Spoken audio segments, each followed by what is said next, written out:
I'd like to call the meeting of the Monterey Bay Community Power June 21st, or excuse me, yeah, we're not moving that fast. Yeah, I'm thinking of the June 5th, 2019 meeting to order.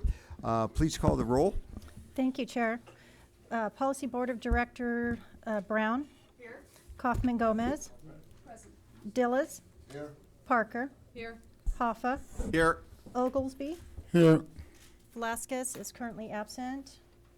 De La Cruz. Here. Freeman. Here. Harmon from City of Slow. On the phone? No? Is Slow online? They might be muted. We need to get them up.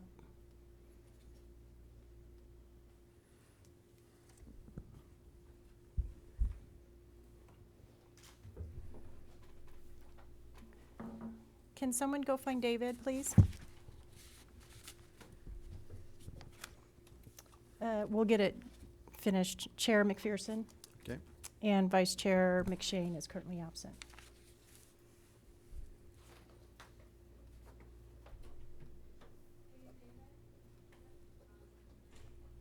Are we still waiting to get the hookup? It's, To get the slow. Okay. oh, there we are. Okay. Director Harmon, are you present?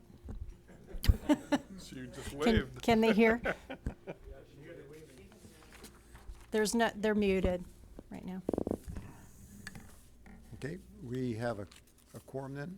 That's, okay. All right, I'd like to have us go, the Pledge of Allegiance. If you could stand, please. I pledge allegiance to the flag of the United States of America and to the republic for which it stands, one nation, under God, indivisible, with liberty and justice for all. Okay, we have item number 2, the corrections and additions for the closed session agenda. Are there any corrections, additions? None seen?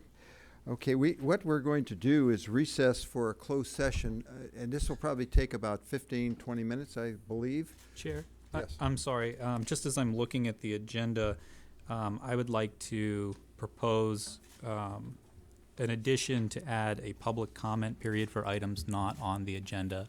So I'd like to add an item 2.A for comments not on the agenda. Could we do that now? We might. If the I- board, you can put it anywhere on the agenda you would like, but it would take a vote of the board to add the addition. Move to amend the agenda to add a public comment. Good, Under the question? yes. What's the purpose of doing that? Under the Brown Act, we are required to give the public an opportunity to comment on any item within the jurisdiction of the board that's not on the agenda. That is correct. Okay, and so I think I would like to move, I'd like to do that before, well, we don't have any corrections or additions to the closed session agenda. Before we recess to go into the closed session, I would like to open that up then to any comments for anybody that has any comments on items that are not on the agenda. I think we have one coming up. Should we Oh, I'm vote? sorry, we need to vote on the motion excuse first. me. Is there a motion to approve? I made. Yeah, got it, okay.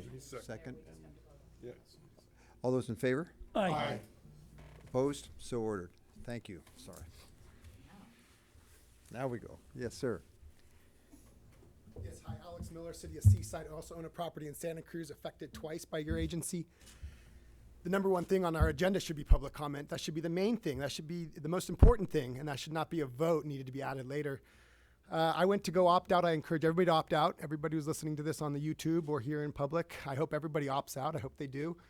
I went to go opt out on the internet. When you go to opt out, you put your name, you put your address and your account number, and then there's a little button that says submit. And when you try to hit submit, it's grayed out. You can't opt out online. You have to call or you have to send a message. So I hope we can get that problem fixed so more residents are able to opt out as soon as possible. Thank you. Thank you. Any other public comments for items that are not on the agenda?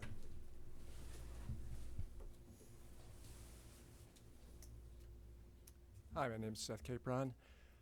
I just wanted to make sure anybody watching this on the internet gets the message that it really is a mistake to opt out. You'll pay less money for power through Monterey Bay Community Power, and you'll be buying carbon-free energy. Thank you. Any other comments from the public on items that are not on the agenda? Okay, seeing none. Mr. Chair, Yes, sir. in response to the public, I am concerned, irregardless what the nature is when it comes to internet services and trying to have open web and open public information. Can we get an update from staff when they're going to fix that issue, if it is an issue? It's a good directive. I think that would be proper to do. I don't think that takes a motion. That No, there's no motion. Just get a directive Yep. for staff to see how we can correct that issue. Thank If you. there's any If there is the issue, yes, as stated. Very well. I'd like to also mention that Vice Chair Stephen McShane is with us now. We are going to recess into closed session. I wanted to ask our council if there is any reportable items from our closed session.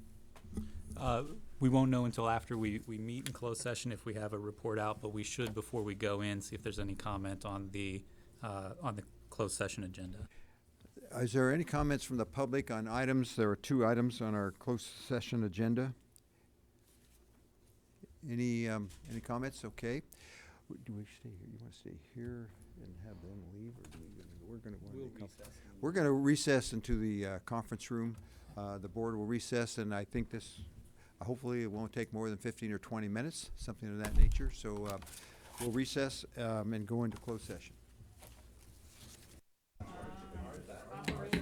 We will reconvene to the public session of the Monterey Bay Community Power meeting. I won't. This should be on. This on? Hello? Hello? We'll reconvene the Monterey Bay Community Power meeting. I won't promise a timeline again, but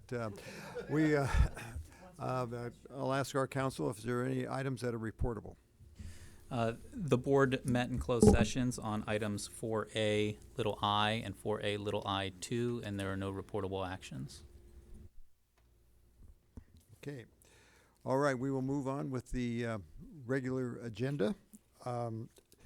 We have the consent agenda, excuse me, to approve the minutes of the March 6th Policy Board of Directors meeting. And you can see the consent items. Are there any consent items that anybody would like to have removed?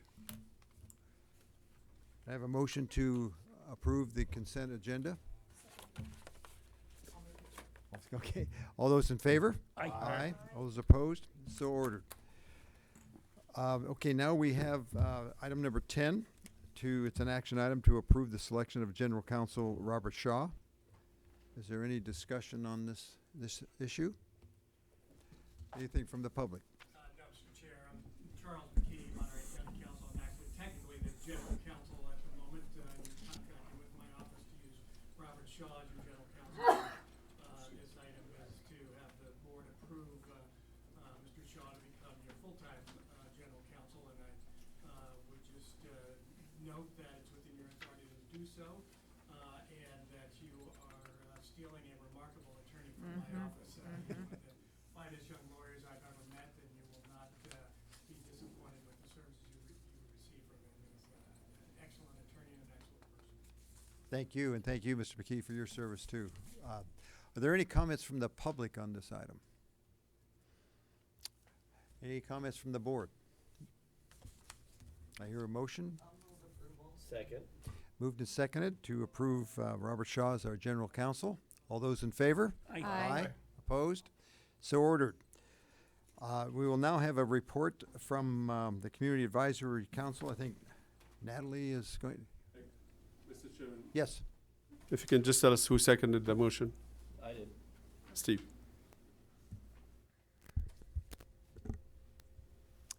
Yes. Good morning, everyone. Natalie Levan, Community Advisory Council. I'm here to report on the last 2 meetings of the Community Advisory Council. At our meeting on April 18th, we conducted the following business. We received a presentation from MBARD Air Quality Planner Alan Romero on school bus electrification program. Council members received a presentation. I'm basically reading this from your agenda just because I wasn't at this meeting, so I don't really have anything additional to add. So bear with me. Council members received a presentation from MBARD Air Quality Planner Alan Romero regarding its zero emission school bus program. ZESPUP. MBARD has developed a streamlined process for local school districts to leverage state and local funding to cover 100% of costs for an electric school bus. There are currently 11 school districts which have submitted applications for electric school buses. The variety of funding to support school bus electrification comes from a CARB hybrid and zero emissions truck and bus voucher incentive project. We also received an update from Energy Solutions Senior Engineer Ed Pike on EV infrastructure building codes. Council members received an update regarding discussion on EV infrastructure building codes opportunity. Monterey Bay Air Resource District obtained a California Energy Commission grant and funded a $60,000 contract with Energy Solutions. Over the course of the contract with MBARD, Energy Solutions developed a model code and comparison of model code with Cal Green, developed and delivered outreach presentations to summarize opportunity, code options, cost effectiveness, and path forward. Currently, 3 local jurisdictions have adopted local EV infrastructure REACH codes, and 7 more agencies have begun code adoption process or are reviewing model code. Others have expressed interest. Council members received a recap on the March 30th, 2019 Energy Program Workshop that included the attendance of 50 participants and thousands of people reached through outreach efforts such as direct contact to social media ads, MB Prime customers, the e-newsletter, Monterey County Weekly Calendar, and Facebook Live. The workshop focused on 4 breakout sessions around the key areas for Monterey Bay Community Power's energy programs, and those 4 breakout sessions were transportation electrification, building electrification, distributed energy resources, and addressing underserved communities.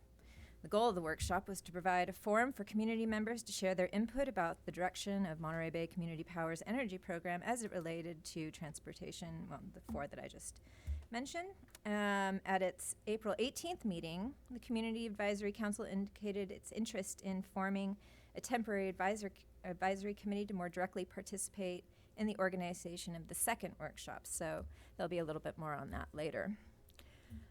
Continuing back to the rest of the April meeting, we received a quarterly update from Director of Communications and Energy Programs, Mr. Killigrew, on customer outreach and engagement, which included information regarding MBCP's enrollment is steady around 97% of eligible accounts and 96% of eligible demand. The MBCP has enrolled the final batch of NEM customers over the month of April and estimates total customers to be around 277,000. MBCP will focus on evolving its message and establishing trust of its customer base.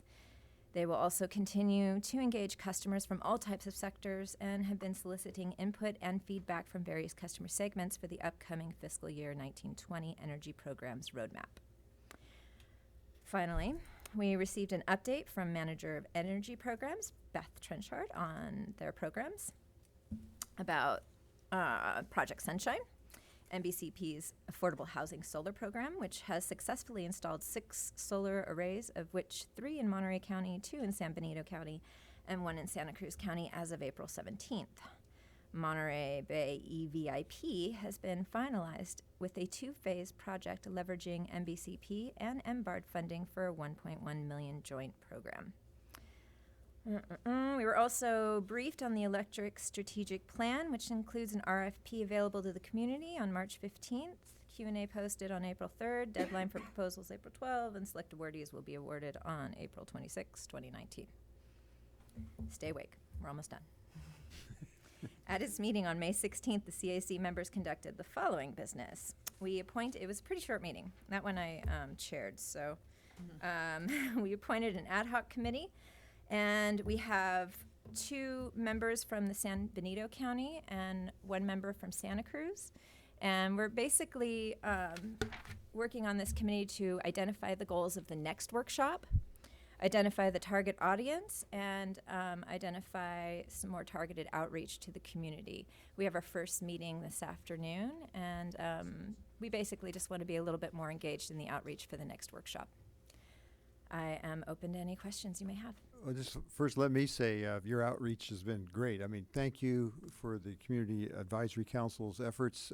It's really gotten the public engaged, helped us move ahead. I just like maybe you have the answer, or Mr. Hibashi, but our enrollment, you said, was 96 to 97%. Is that as high as any formation of any CCA that you can recall in California? I believe so, yes. And usually it's in that 85 to 90% range, something like that? It depends. Some of them are, the earlier ones probably have as much as maybe 75 or 80% participation. The newer ones, probably the best performing one so far, I believe, is PCE, Peninsula Clean Energy, and they're probably around 95%. Okay. Well, congratulations. And I think a lot of that is with this board, this policy board, our operations board, and the formation of the Community Advisory Council has really allowed the public to be involved and engaged, and this transparent operation to move ahead and be much appreciated by most of the customers, obviously, to this date. But thank you for your efforts. Any comments from the other board members, and then I'll ask the public. Any other comments? Any comments from the public on the community? We also look forward to welcoming our 2 new board members soon. Okay. Thank you, Thank Dennis. you very much. Thank you for that report. Next, with the operations report from Renee Mendez. Yeah, good morning, board and chair. Vice Chair, just real briefly, we did have a meeting on April 10th of 2019. We appointed the chair and vice chair, so City Manager Corpus from Salinas and myself were up for one more stint. So nobody else rushed to volunteer.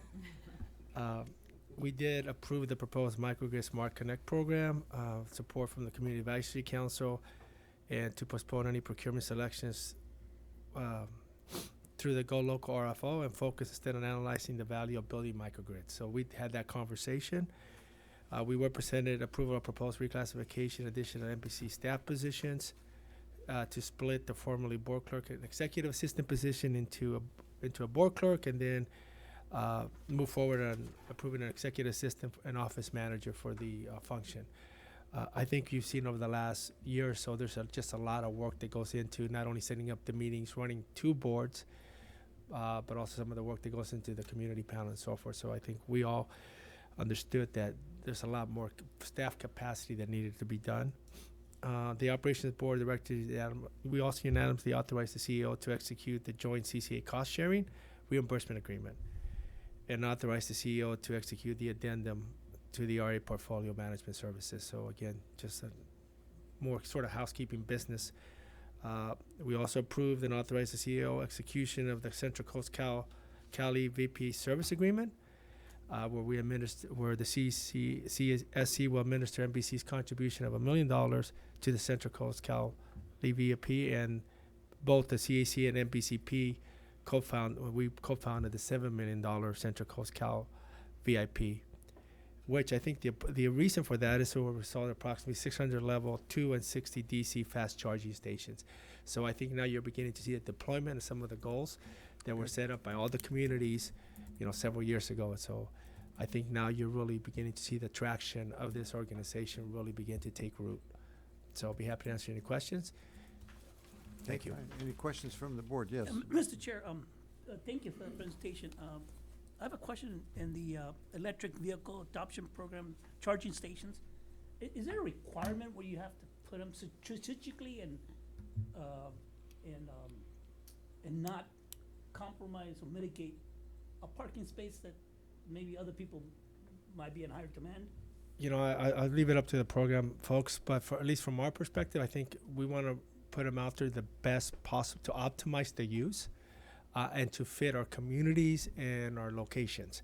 So I think you're beginning to see sort of a good mix of charging stations and needed parking. And I think in some areas you're beginning to see a lot more of the electrical vehicles come through. And so where do they park? So they can actually plug in, be serviced, maybe spend some money, and move on. So I know I think the staff will be working as all this gets deployed to maximize the placement of them. I don't know. You'd like to add anything Sure, else? quickly, I can add that for the $1 million that we have planned to fund for fast chargers throughout the 3 counties, we've managed to get a grant with $6 million from the California Energy Commission. So the total $7 million will end up spending on putting charging stations throughout the Tri-County. Yeah, I mean, I support them. Right. I think it's a wonderful concept. It's just sometimes tragically, or I'm sorry, saying, okay, these 5 parking spaces are on higher demand Right. and put in a charging station maybe somewhere else. And I think that's an excellent point, and I think. Just quickly, it's not the same as making sure that you have a parking spot that's available for ADA, but it's certainly, given where California is going, it seems that every company now and every agency probably want to have a few of those spots in their parking lot. JR, are you aware of any requirements that mandates that we have charging stations in any parking lots? Thank you, Mr. Habashi. Currently not at the moment, but there are opportunities for local governments, whether cities or counties, to put in kind of reach codes that would say if you're going to kind of build any new construction or if you're going to kind of rip up pavement, you've got to kind of lay all the necessary electrical piping. But yeah, I think ultimately a lot of the vendors are seeing the value of strategically placing charging locations that will turn into a revenue stream. So a lot of that analysis goes into the background, so they're not just kind of randomly placed all over the place. But I think one of the big opportunities around Electrify America, which they are going to be installing a fast charger in Greenfield now, because right now there's this kind of big dead zone between all South Monterey County. So I think there'll be some opportunities to make sure that they are strategically located. All right, thank you, Mr. Chair. Yeah, it's a good question, because I find most people say, I just can't believe we're going to have these hundreds of thousands of electric vehicles in no time, soon. It's going to be here, but it's coming. And so, yeah, we have to be ready, but a good question. Good question. Thank you. Any other question? Yes, Ms. Parker. Thank you.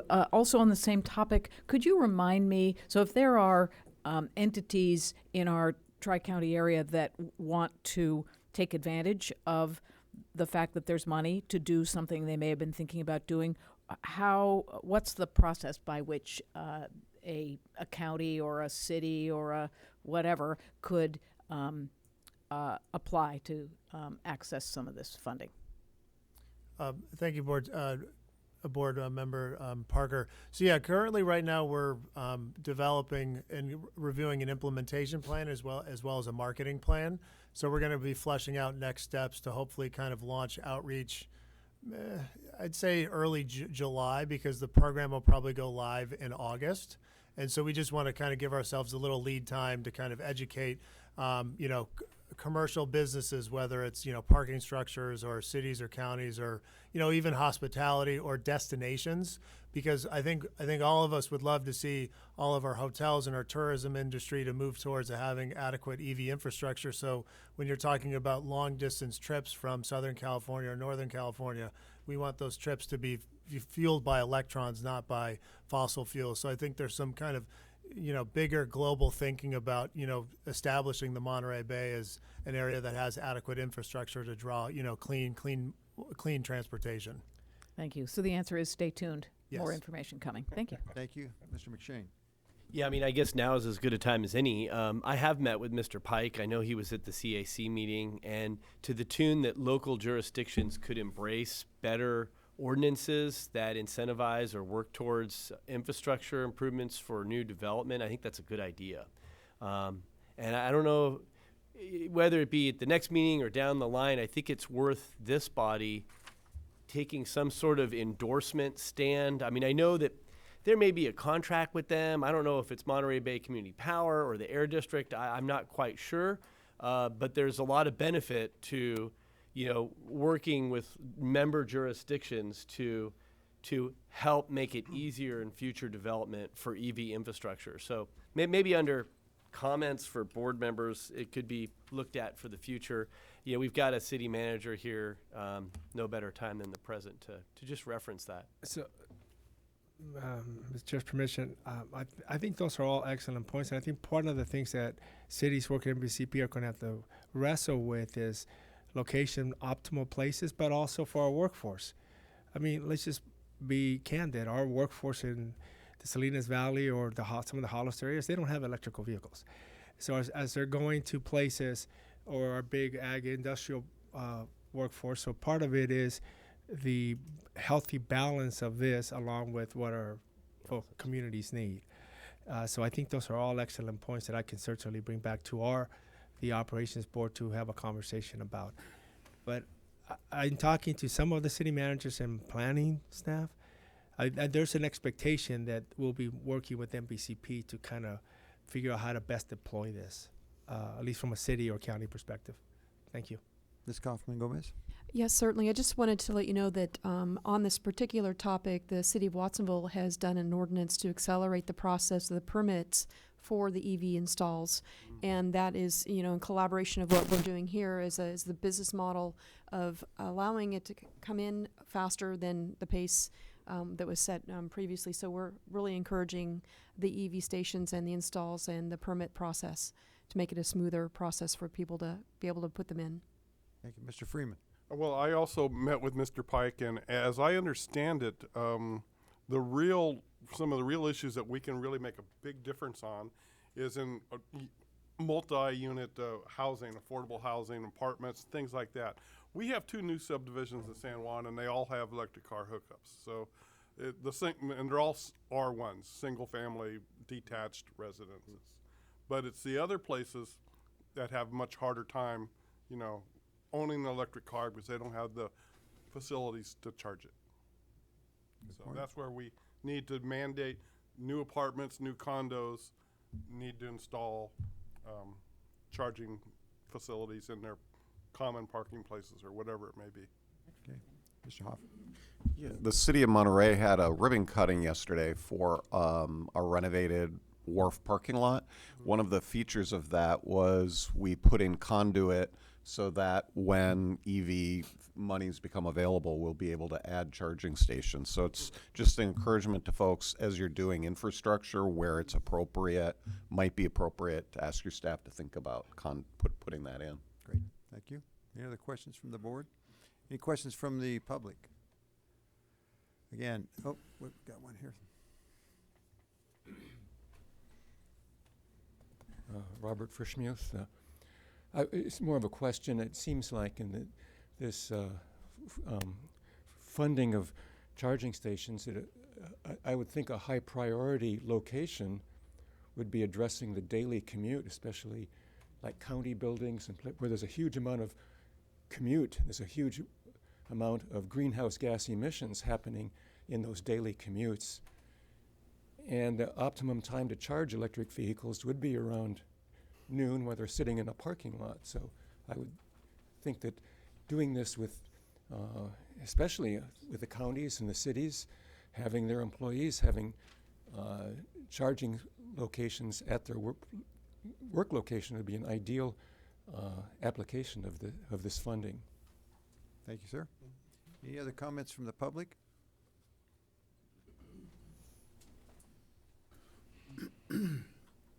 Hi, Seth Capron again.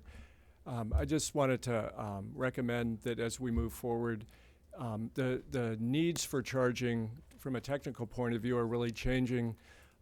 Electric car ranges are really moving up into the plus 200 range. So people don't need to charge throughout the day. They need to charge maybe one time, sometime during that 24-hour period.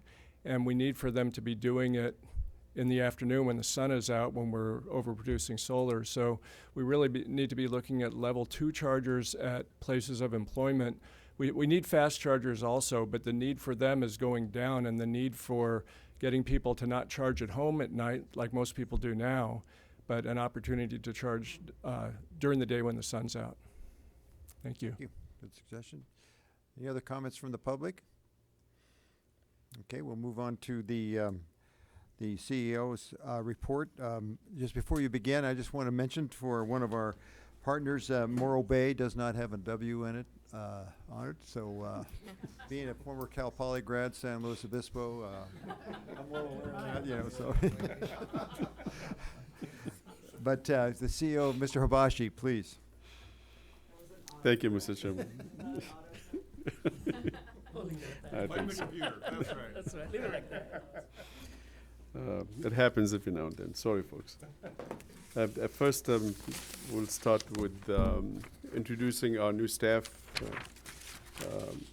Bobby Hearn. Stand up, please. Bobby's our receptionist, administrative assistant. She comes in with 21 years of experience in creating dream spaces for her clients. She also spent a few years with the Air Force as a mechanic. And finally, Bobby is the one that buys your lunch, so make sure you be nice to her. They're going to want charging stations at the airport now, or what? Very possible. David is around here. David is the IT administrator. He's been very busy with us. David is worked for a technology firm in Monterey, and he was the director of engineering in that place. He also spent the last 11 years supporting small and medium-sized businesses, and we kept him busy so far, and he's so busy he's not even here, or is he? Nope, he's not here. Also, I want to introduce Masha Dubreskia. Masha, are you in there? Here she is. Masha was serving on the board of British Columbia Sustainable Energy Association. She has a bachelor degree of natural resources and conservation from the University of British Columbia. She's born in California and grew up in Canada and a few other places, I believe. Very glad to have her over here. And finally, I want to introduce Kelly Hughes. Kelly, are you back there? Kelly is our marketing and communications outreach rep. She recently received a bachelor degree of art from California State University of Monterey Bay, so she's a local. She majored in human communication and journalism studies. She spent the last couple of years working with the Monterey Bay Aquarium as a tour representatives. Also very glad to have her. I think we got a really pretty solid team now. We're still kind of short a few more people that I'm sure we'll be introducing over the next few months, but pretty glad to have these 4 folks here. Next, I want to report on progress of the Unified and Central Coast, followed by the quarterly outreach engagement. I'm asking JR to report on both of them. So, JR. Thank you, Mr. Hibashi.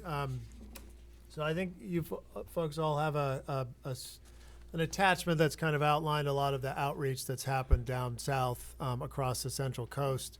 Kind of the catalyst for everything started last year when the city of San Luis Obispo and Morro Bay were trying to launch up their own program, but due to some kind of external forces, they weren't able to stand up their own program, so they quickly pivoted to us. And with your approval, you allowed them to join as member communities, and we're certainly excited to have those 2 jurisdictions online as member agencies. But it got us thinking about, well, if we're going to be serving 2 communities down in San Luis Obispo, why not extend the opportunity? So over the past few months, we've had a ton of meetings, conversations, working with stakeholders, customers, really doing a lot of outreach down there just to educate folks about who we are, what we do.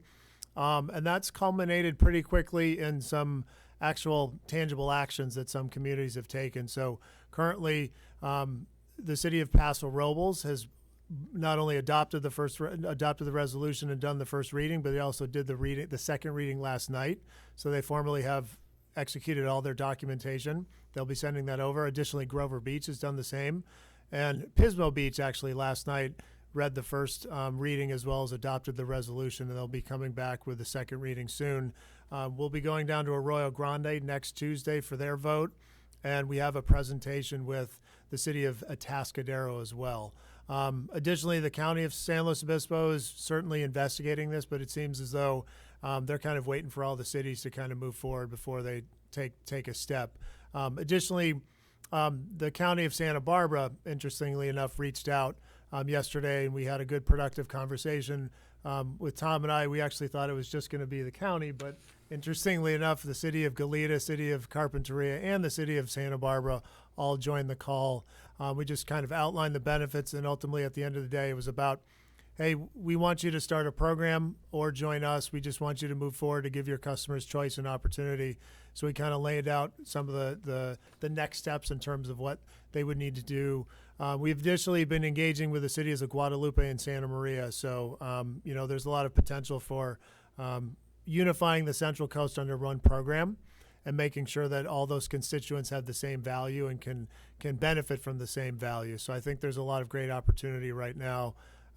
So I think that pretty much summarizes that element, but it's definitely an exciting opportunity for all of us.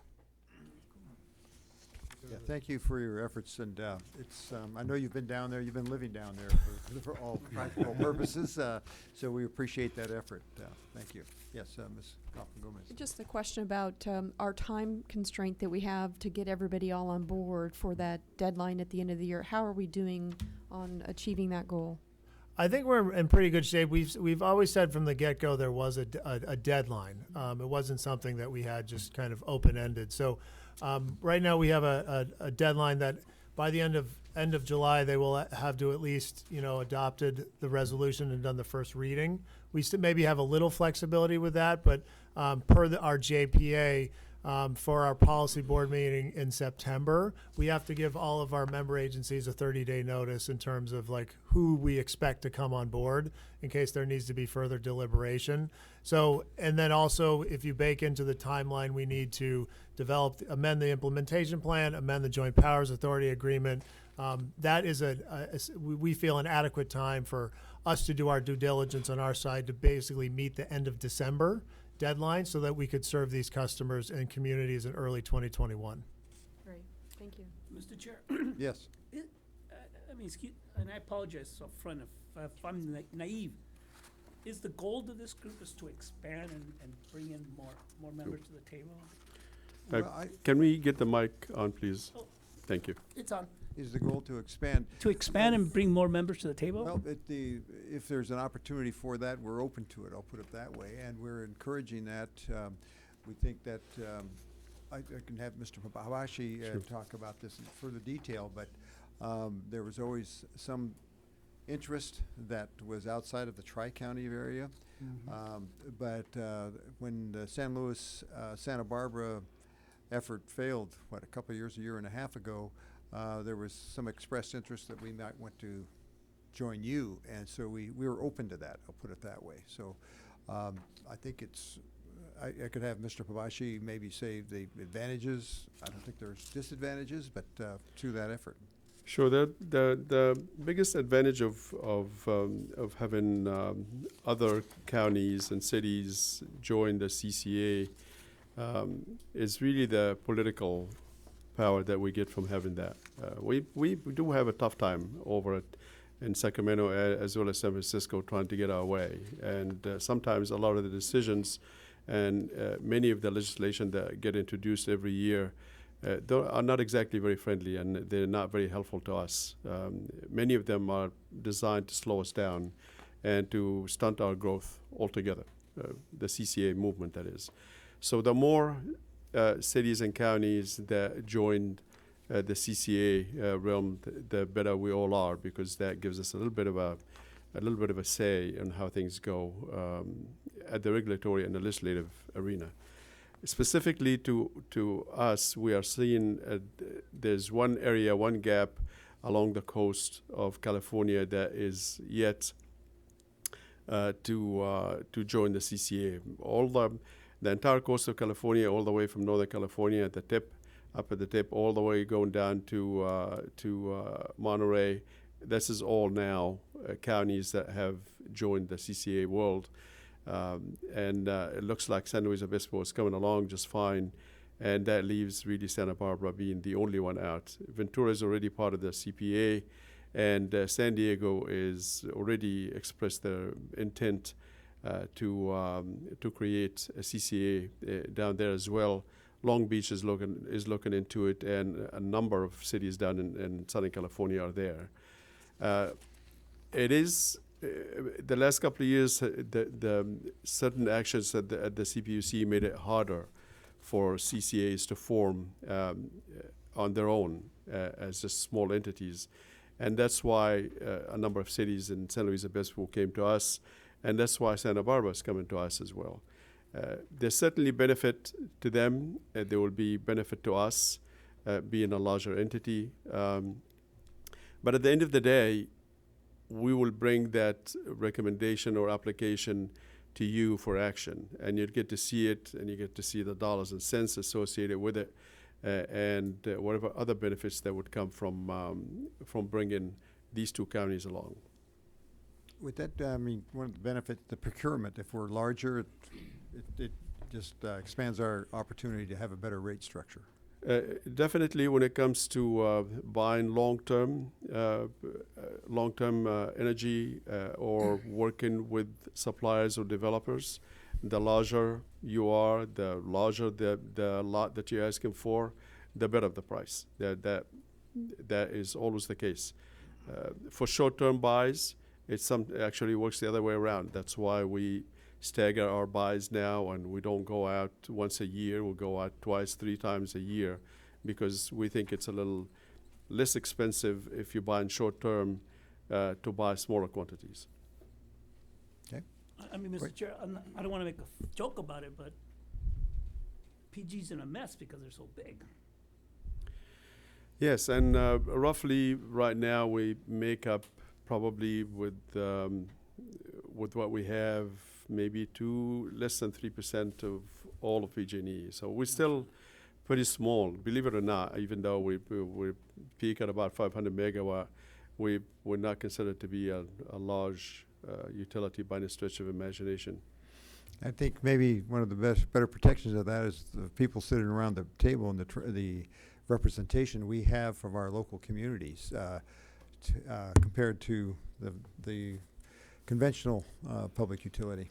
Yes, sir. And that's a good point, Chair. We're stakeholders instead of what a word I'm looking for. Just stockholders. That's what I'm looking for. We're stakeholders instead of stockholders. But I think the point raises a good thing we need to discuss is what is the philosophy for that growth and the benefits and challenges. Maybe the CEO and the board chair can come up with that document expressing, why are we open to growth and what is the philosophy, the benefits for it, because every time we have this conversation, again, our ratepayers are wondering why we're expanding, but they don't necessarily know it's in the benefit because that larger group can help to reduce their rates. I think that's a good point, and if we do go with the expansion, I think it would be a good thing to have, should San Luis Obispo, the county, and each of its 7 cities, and maybe Santa Barbara expand, what would be the structure? I think some of the administrative structure would have to change as well. I mean, it's that much bigger, and everybody wants the same amount of attention. So I think that maybe we should, just in general, let's see how this goes with San Luis Obispo or Santa Barbara. If it should happen that they are going to follow through, as most of them seem that they have, maybe we should have a report on how we can see what the structure should be for an enlarged agency, including all of San Luis Obispo, or Santa Barbara County, or the cities there, Santa Maria, or whatever they might be. How would our structure? That's a concern to me. I mean, as well, that we don't want to get a board of 50 members, so to speak, in a way. But of course, there are 2 issues to discuss. One is, which is a very good point that brings in, and that's what philosophy do we need to put in place so we don't just willy-nilly run around and start adding more cities and counties. And I think that's necessary, and I believe there will be something that we'll bring to you in September when we come in with recommendations to have a number of San Luis Obispo cities join up. And I think it makes sense to do it that way. And the second point that you bring in, Mr. Chairman, is the item of governance, and we're going to be talking about that later on the agenda. Yes, on number 16. Yes, Mr. Dillis. Yeah, I'm wondering about any risks that might be out there that we could hear about those. I'm saying that without knowing what they might be. I see some purchasing advantages, certainly, as you've indicated, but I'd like to know if there's any significant risk we might be facing as a result of growing. Okay.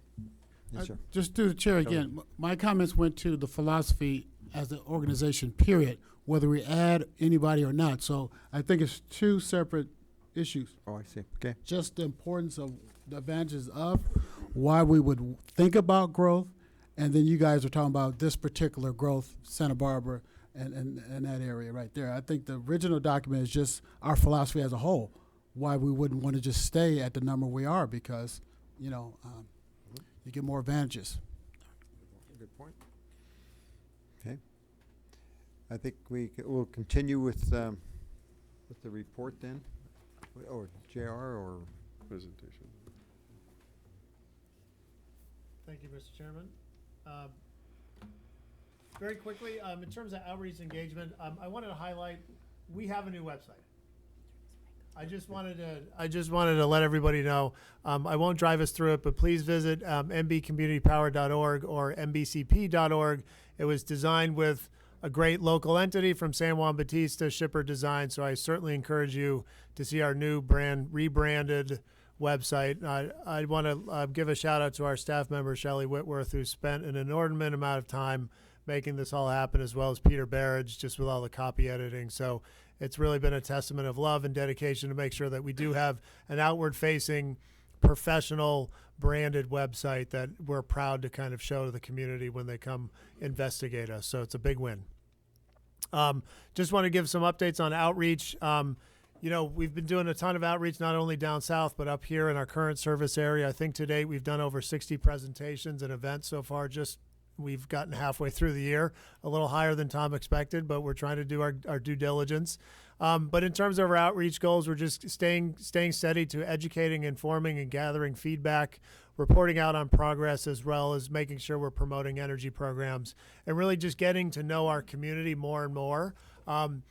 As you'll see in the next slide, we have a lot of customers, a lot of dynamic customers from every single type of business sector. So I think one of the real amazing opportunities for us, having only been in operation for 15 months, is really to continually to get to know to our service area and all the great customers that we serve. So currently, as it stands, as it's mentioned before, we have a strong account enrollment of just about 97%, the demands of just about 96%. But we do have a really nice mixture of residential, commercial, and agricultural customers. This is a snapshot of enrollment by communities. So we've got some strong enrollments across the 3 counties. All this effectively means is there still needs to be more outreach and education done in areas that may necessarily have a higher opt-out rate. But again, at the end of the day, that's the great thing about this model is you do have a choice. If you want to opt out for whatever reason, you can do that. But as you can see, some communities are a little stronger than others. But again, we want to make sure that folks always have all the accurate, factual information about our program so they can make the most informed decision for their home or business. Just wanted to give a quick breakdown in terms of the enrollment stats by each particular sector. I'm always pleasantly surprised for the net energy metering customers. We have a 99% subscription. I've seen some other CCAs which have 90 to 80% enrollment. So for some reason, we're doing a really good job in terms of supporting our rooftop solar customers. But more specifically, we're seeing a nice uptick in MB Prime, our 100% renewable energy product. So we've definitely seen more people get involved and opt up, as well as the enrollments in MB Share, which is reinvesting in our communities. It's taking your rebate and putting it towards local opportunities, as well as MB Green Plus. Very quickly, I'm just going to move over the programs that we have on right now. We're really excited. Staff has done an amazing job. Beth Trenchard and Sage Lang have done a phenomenal job standing up an electric vehicle incentive program in partnership with MBARD. Right now, we've got over 35 certificates awarded just so far in the first month of operation, and it's almost $100,000 of incentives that are going to be going back to the community just in the first month. Additionally, as it's been mentioned, the Cali VIP EV infrastructure program, it's a partnership with the CEC. They're going to be investing $6 million. We're going to be investing $1 million, and we're scaling up the implementation plan and the marketing plan. And we want to make sure we can contact key stakeholders that can take advantage of it. But the big takeaway on this program is if we do deploy all those resources, we could potentially meet 60% of the estimated required infrastructure in our region just by this one effort. And so with additional efforts of what MBART is doing, as well as other EV infrastructure programs that are coming down the line, we should, with this collective effort, be able to meet that target of EV infrastructure in our service area. Project Sunshine, that's been mentioned a few times already, but we have, I think, it's now 7 installed as of about a month ago, and there's a few more that's coming in. But most importantly about the installations, it's workforce development. Over 30 people have been trained on whether it's updating a panel or installing solar panels about that. So there really becomes a nice workforce development story around our collaboration with Grid Alternatives and Project Sunshine. Last but certainly not least, the electrification strategic plan. We've now issued a contract with Sierra Resources Consultant, and we're going to be setting up a 3-part electrification plan, which kind of looks at our whole service area in terms of where we are with a baseline asset inventory, establishing greenhouse gas emission targets for the agency, and then developing a 5-year program map. And just yesterday, we had a nice, an all-day event with city staff, climate and sustainability folks from the city of San Luis Obispo, city of Santa Cruz, and the city of Watsonville to really kind of be a part of the table, part of the conversation in terms of how we're going to develop this and make sure that this plan kind of speaks to our entire service area. And then quickly, this will probably be mentioned moving forward, but we have seen a few applications. I think it's now 9 host applications for the Smart Connect program, and our Power Resources team is going to be working very diligently to shortlist a few potential sites to kind of move forward with connecting them with an energy engineering, design, and contracting firm so we can start moving forward with developing microgrids locally. And again, we're the first CCA in the state to be doing this type of kind of economic development opportunity through microgrids. And on that note, I conclude my section. Any questions from the board? Ms. Kaufman-Gomez? Jared, could you go back? There are about 4 slides back, and there are some numbers, but if we can do the fiscal tie-in on them prior to, I think it's this slide here. What kind of impact do we have fiscally on the 7,000 opt-outs that we could potentially be receiving, in terms of the money coming in? And so we have some idea of if we had a full 100%, how much different would we really be looking like as an organization based off of these opt-outs? And how much money in the enrollments of the MB Prime versus what's being shared in the community? Can we maybe at one point come back to what the fiscal numbers look like on those? Sure. Thank you. Any other questions from the board? I can give a quick answer, just off the top of my head. It's roughly about 4%, 4% opt out, and annual revenue expected to be somewhere around $250 million. So that comes to about $10 million. I just have a comment.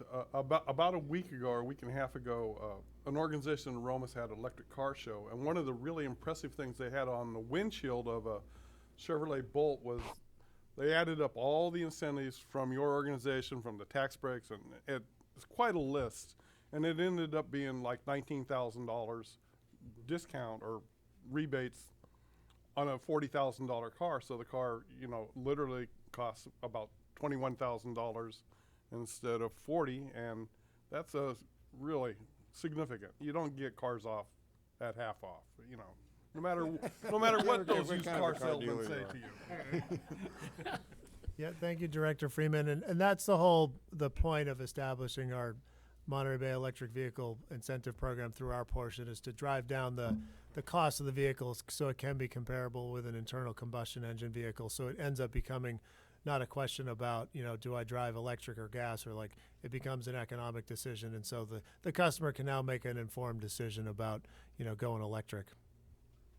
Well, and to the city manager from Gonzales, Mr. Mendez's point about the Salinas Valley, and how it's hard to get, income qualified folks to go through with an electric vehicle. I saw that we're at 14. And that's a pretty good statistic.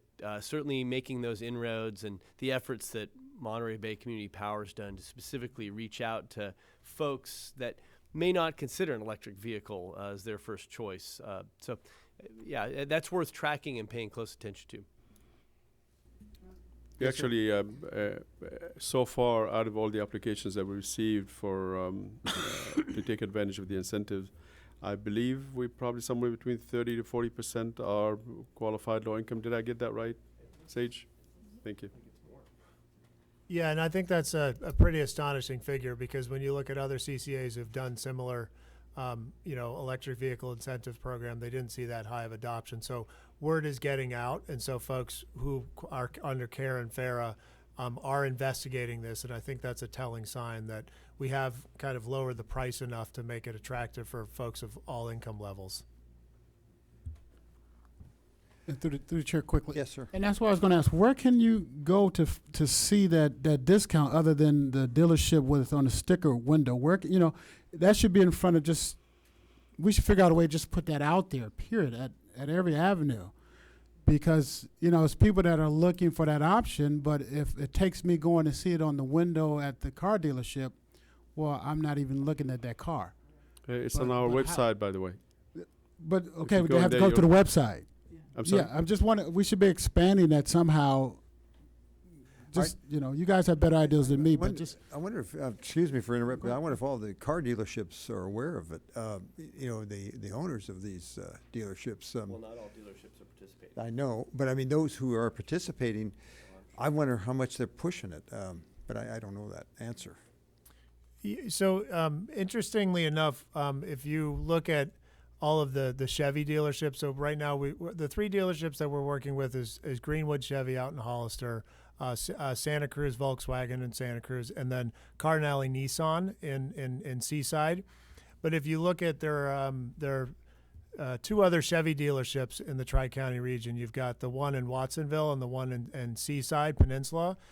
They're kind of the deal we've put forth with Greenwood, the other dealerships are matching that. So there's been like an ancillary benefit of them trying to attract, customers to go that way based off of this opportunity. I think you're seeing something similar with like my Nissan in Salinas versus the Cardinale one. So what happens is they've got to lure business some way, and when they have additional opportunities, it kind of takes the competitive advantage away from them. So they want to kind of match on it. So that's kind of like an unspoken benefit of selecting a few dealers to kind of set up this discount, because the only way for other dealers to attract those customers is to drive them to their dealership. So I think that's been a good benefit that we've seen. In terms of just general marketing that we're doing, we're working with a ton of different advertising venues, whether it's kind of social media ads, kind of geo-tracking ads, but we're going to be doing a lot more kind of print advertisings moving out. We're going to be doing a mailer to kind of really kind of flood as much as we can with the marketplace. But we can certainly share as all the information with each of you to make sure that you can kind of dispel it through your networks as well. Yeah, Mr. Hoffa? Mr. Chair, I got a quick No, question. just one second. Go ahead. Yeah. I just took a look at the website here, and it is actually really some of the questions you had, but so about how much can you get if you're this, if you're that, if you're income qualified, and so on, and it's really pretty good. But I'm wondering, could we be pushing this out through targeted social media ads with the link to this, and because I think a lot of the questions would be answered for folks if they could see our website. But if they don't know about the website, then they don't know to look there. Yeah. Mr. De La Cruz? Yeah, thank you. I think this is a wonderful idea, providing incentives. In fact, my niece bought a car for two reasons. One, she wanted to protect the environment, and two, she wanted a tax write-off on her taxes. But not everybody can afford to do that. Though I know you're trying to target the low income, but by targeting the ones who could afford, I don't know, we're providing any justice in that, because the ones who could afford to buy this, they're going to buy them. They have the income means to buy these vehicles. I would really try to target those members of the community who can afford it, one, and two, don't understand the concept of purchasing these cars can actually save the environment. Mm-hmm. And I think we can get a better bank and a better rate of return protecting the environment by going in that direction. Not to withstand that, we want to make sure all levels of incomes should be a part of the big picture. But I honestly believe by hitting a different part of members of our community, we get a better bang to save our environment. Just Mr. to McShane? just to make the point that for our income qualified, the incentive is $4,500. For the other folks who can't afford it, the incentive is only $1,000. Who can't afford it? Who can? Who Yes. can, okay. They're already doing your idea. Well, and here's the other thing to mention. The program continues. I chair the Air Resources District, and the program continues with Monterey Bay Air Resources District. And for used vehicles, there'll be a rebate. I got into the EV that I drove here today for less than $10,000. So, keep in mind that it's working. And I think for used EVs, there's a whole lot of inventory coming. But a clarification, so if my Chevrolet in Salinas is matching Greenwood's in Hollister with the amount they're taking off the MSRP, the rebate has to be fulfilled, though, at Greenwood's, right? So if I want a Chevy Bolt, I'm going to Greenwood's in Hollister to buy it. Even though I know the sales tax will come back to Salinas, they're getting the business, right? Yes, that's correct. So what happens with the customer, and the great thing about it is a point of sale. So it's not something where you have to apply and then you get a check 2 or 3 months down the road. You basically go online. It's a very easy application. Probably takes you 60 seconds at the most. You basically get that certificate emailed to you a day or two later. Then you go to the dealership with a certificate. You present it to the finance manager. They apply it basically off the MSRP, so you get that $1,000. Or for public agencies, they get $3,000 off the vehicle. Or for income qualified folks, they get $4,500, and then that's applied right there. And then on a weekly basis, the dealerships will submit the contracts of the cars that have been sold, and then Monterey Bay Community Power will compensate them that amount of money. So it's really no out-of-pocket expense for the dealership outside of giving them a competitive advantage, or at least an opportunity to participate with a diverse network of dealerships across the Tri-County region. So one in San Benito, one in Santa Cruz, and one in Monterey. You'll enjoy your trip to Hollister anyway, Steve. I'll stop by. Okay. You stop by and visit me, that's right. There you go. Okay. You want to continue? I don't know if there was any public comment on this. We have quite a, okay, we'll move ahead then with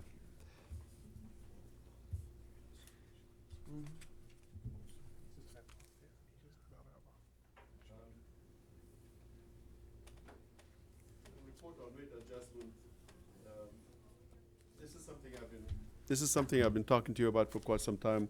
Actually started back in September of last year, saying that PG&E is about to publish their generation rates and their power charge indifference adjustment, and based on that, we're going to design our rates. That was supposed to happen back in November of last year. It didn't, so we had to postpone, and we came back to you saying, please give us a blank check so we can adjust the rates as soon as PG&E decides on what the rates are going to be. And every 2 months, PG&E would come back and say, well, we don't have the numbers ready, so we have to postpone it. They kept postponing it all the way until April, and we just held on to the rates that we had prior, awaiting their action. Finally, they came up with what they said will be the final numbers, assuming that the CPUC agreed to it. And we've seen two different things. One, the generation rates, we expected that they're going to lower the generation rates by somewhere around 13%, and I'm sure Tiffany is going to correct me if that's necessary. What they end up doing is, on the average, increased the generation rates by about 6 or 7%. On PCIA, or the power charge indifference adjustment, we expected that they're going to raise that by roughly about 20%. Instead, they raised it by almost 30% on the average. All in all, it didn't hurt us as bad as we initially expected. The increase in the PCIA has been offset generally with the increase in generation rates. And later on, when we get the budget adjustment or the new budget figures, you will see that things have actually improved from a financial standpoint. So now we have the new rates, and we need to be thinking about our rate design a little bit differently. In the past, we've adopted the philosophy or the policy that as soon as we reach the amount of money that we need to have in our reserves, we will take whatever surplus that we have on an annual basis, split it between programs and rebates. But we will always match PG&E on price-wise. Yeah, PG&E minus the PCIA. And I think given everything that's been going on, given how difficult it is to predict where PG&E's rates are going to be from time to time, and given that the way they calculate the rates is just way off and does not reflect, at least in my view, the difference between wholesale and retail. And I'm going to show you a picture here. There you go. This is just a general, this is wholesale and retail rates, with the retail obviously being the one at the top, the wholesale is the one on the bottom. And this is for residential users, typical day in the winter time, typical day in the summertime. And there's not a whole lot of correlation, as you probably can see, between the two. And if I take that into a summer months, then the picture gets a little bit worse, especially at a time in the day when people get home. That's somewhere around between 7 and 9. You can see the wholesale prices just jump way up. Meanwhile, retail prices are just going way down. That, along with the fact that I think we've probably been around now for a little while, we probably can afford to not follow PG&E's rates. Rate schedule for rate schedule. We can now go out and calculate our cost of service and allocate that among the customer classes that we have. We don't have to have 40 different rate classes. We could narrow that down to a manageable number. A dozen probably will do plenty. And make sure that the retail prices or retail rates reflect our cost. So instead of thinking PG&E minus, now that we have the reserves that we need, maybe we should be thinking cost plus.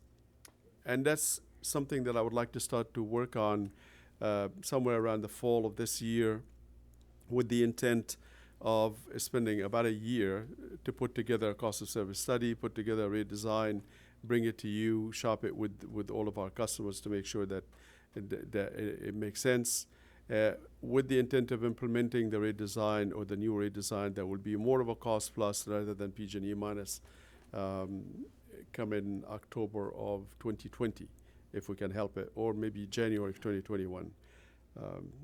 That's what I wanted to kind of highlight. Obviously, we still have plenty of time, but I just wanted to bring this up because it does require a change in philosophy that you've all became accustomed to, which is we're always going to be a PG&E minus. Now, mind you, when we do the cost plus, we will still make sure that our rates compare favorably against PG&E for each customer class. The only difference that I see is each customer class may not be getting exactly the same discount that they are getting right now, which is either 3% or 3.7 or 5% or whatever the number may be, which is what we have now. Most likely, who knows, my guess is it will be somewhere between 3 to 10%, depending on how the redesign works. So just wanted to bring that up and see if you have any questions that we can address. Mr. McShane. Well, I'm just very supportive of the idea. I think ultimately the ratepayers win, so it seems like a no-brainer. I know that given 30 different customer classes, PG&E has the luxury of offering certain customers exorbitant discounts. So I just don't know how we handle that, but I guess we'll cross that bridge when we get there. The customers will always have that opportunity to opt out, I guess, right? Yeah, I think for given how large they are, they have done a number of things over the year. For example, they offer economic development rates for customers that will qualify. There's specific requirements for the customer to qualify to become an economic development, to get an economic development rate. The most interesting thing with that economic development rate, though, that they give is it generally ranges between 18% to 30%, but they load all of it or most of it, or 90% of it, on the generation side of their business. So for those folks, it becomes very difficult for us to serve them because their entire discount is coming out of our pocket. And so we did actually had to opt out. We asked a couple of customers to opt out because we said we can't afford to give you that kind of a discount, have all the discount be on us and nothing coming out of PG&E's pockets. And that was one, I believe, one customer, maybe two customers that I'm aware of. Yes, Ms. Parker. Thank you, Mr. Chair. Just a comment that, as someone who wasn't entirely comfortable with the PG&E minus structure, I really appreciate that, particularly as we see the times of day and the costs of energy shifting when we're working with renewable. I just think it makes sense for us to find a way that makes more business sense and energy sense. And it does seem to me, seeing these price graph lines, that the retail price is at several points significantly higher than the cost of producing energy. So it seems to me that I think the customer will win, and it will be just a much more rational system. So I appreciate you looking at this relatively early in our lifespan, so that we can get on a better footing. So thank you. Very good. Yeah. Any other questions from the board? Any other comments from the public? We've got one here, I think. Hi, Seth Capron. I didn't make these comments earlier because you hadn't asked for public comments. I wanted to comment on the discussion you had about expanding the geographical area. And I was really glad to hear a board discussion on that issue. My perspective has been that that process has been moving forward kind of with a life of its own. And I think everybody's been supportive. Bringing San Luis Obispo on seemed like it has a number of advantages. And because of their relative geographical proximity, there aren't maybe the downsides that there may be if we grow further than that. And I'm concerned about how Monterey Bay Community Power was rolled out as a community connection to our power source, and at some point we're going to lose that if the agency gets too big. And I was glad to hear you're talking about it today. I hope that you will agendize that for a future meeting and really try to have a more robust discussion as a board, weighing the pros and cons, and perhaps some of the advantages that we get, we're already doing through some joint procurement. Perhaps some of those advantages can be had without continuing to expand the agency. Some of our lobbying efforts are also done through joint efforts with other CCAs throughout the state.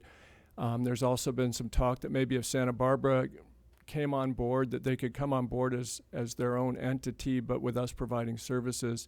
But I think it's a really big issue that I hope you spend more time on in the future. I think you're right. And I think what I'll do, we're going to wait for maybe public. We'll get through the list of items that the CEO report has.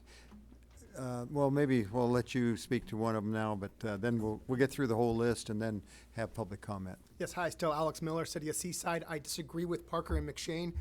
The ratepayers are actually being pretty burdened by this. I speak with people constantly. The rates of PG&E have gone up because of this agency. My bill has gone up, and I can prove that. I've owned my home for 15 years. And I can see PG&E, the progression of my bill. But since this agency, my bill has doubled. It's gone up over $100. And not just on my one property, on both of my properties. So this agency is trying to collect $100 million. Trying to collect $100 million in cash reserves. That's the problem right there.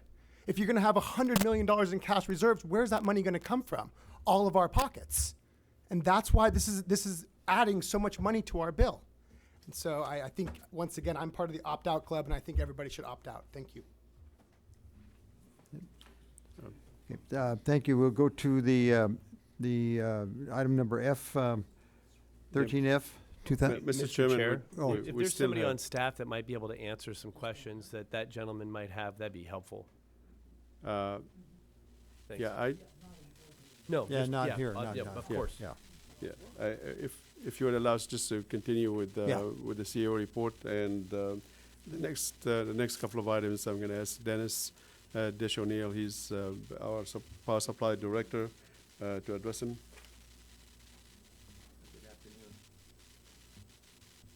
Good afternoon, Board.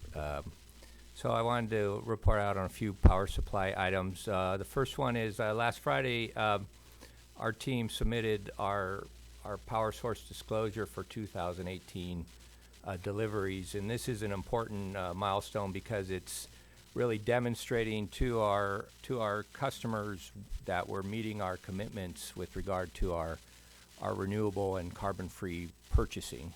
So this report will eventually be produce what's called a power content label in the October timeframe, which is demonstrating to our customers our renewable mix compared to the statewide mix. The second item I wanted to talk about is this Castle Wind Memorandum of Understanding. I think this W in Morrow might have been a Freudian slip because maybe once this project gets built, they'll want to add W for wind to their name. But anyway, so this project, Castle Wind is a development company that is really been present in the Morro Bay area since 2014-15, and they've been working with the city of Morro Bay to try to develop really a first of its kind floating offshore wind system that would be located 30 miles off the coast of Morro Bay. They would be reutilizing the existing infrastructure from the shuttered Morro Bay power plant. So it makes sense to tie that wind farm offshore at that point. Monterey Bay reached out to Castle Wind in October of last year and began discussions with them about how might we be able to work together to help you successfully get this project built. You know, there's a lot of challenges they have to overcome with regard to obtaining the leases from the Department of Interior's Bureau of Ocean Energy Management, but the project would not be built till the 2025-2027 timeframe. But this memorandum of understanding is going to help them to get further down the path towards making this project a reality. So that's why I'm excited about helping this Castle Wind get this project development. It will have a lot of benefits for our service territory, and we look forward to working with them. We plan to bring this to the operations board for approval, and at that meeting, actually the CEO of Castle Wind will be present to entertain any questions that they may have. But I'm happy to answer any questions you may have today with the understanding that I might be technically challenged on a few of the questions. Mr. Dillis. Yeah, I'm wondering about technology these days relative to birds. You know, there have been times in history where birds would fly into the wind turbines, and that would be an ecological issue. Where does that stand now? I think it's still a little bit of uncharted as it relates to the migratory birds that might be impacted 30 miles off the coast. I do understand that they have chosen to be that far offshore to really mitigate those impacts. And in addition to birds, there's also whale migrations and all sorts of other environmental impacts that will be studied subsequently to make sure that there won't be negative impacts to the fish and to the birds. Ms. Kaufman-Gomez? Thank you. How is this going to help us with the duck curve? Because we're not talking about the day use of the solar. This is an alternative source, and how is that going to impact us to help alleviate some of that curve? Well, that's one of the great things about wind is that it's really is when they are the most productive is usually in those evening hours. And offshore wind specifically has a pretty constant flow that really they can produce probably as much as twice as much of the electricity that an onshore wind farm can because of those constant winds. Good. Maybe we'll see an analysis of where that we're making progress to change that when we start seeing these things implemented. Yeah, luckily we got a good 8 years, and pretty sure we're going to be looking at all that very carefully. All right. Okay. And one last item I want to report out on is in April we issued a joint request for offers along with Silicon Valley. This is similar to the prior solicitation we issued in 2017 that produced the 3 long-term power purchase agreements. So we issued another one going out for some more long-term power. In April, we received our bids in the middle of May, and we're currently reviewing the offers. We got 36 developers bid in for 54 new projects to be built. About 100, almost 200 variations on the pricing and term and size of the project. So we're currently reviewing those projects and hope to make a decision with a short list of projects we want to move forward with in the next few weeks. Very well. Any other questions from the board? All right. Thank you. Last update is going to be on budget, and Stephanie is going to bring a lot of fun and good news to us.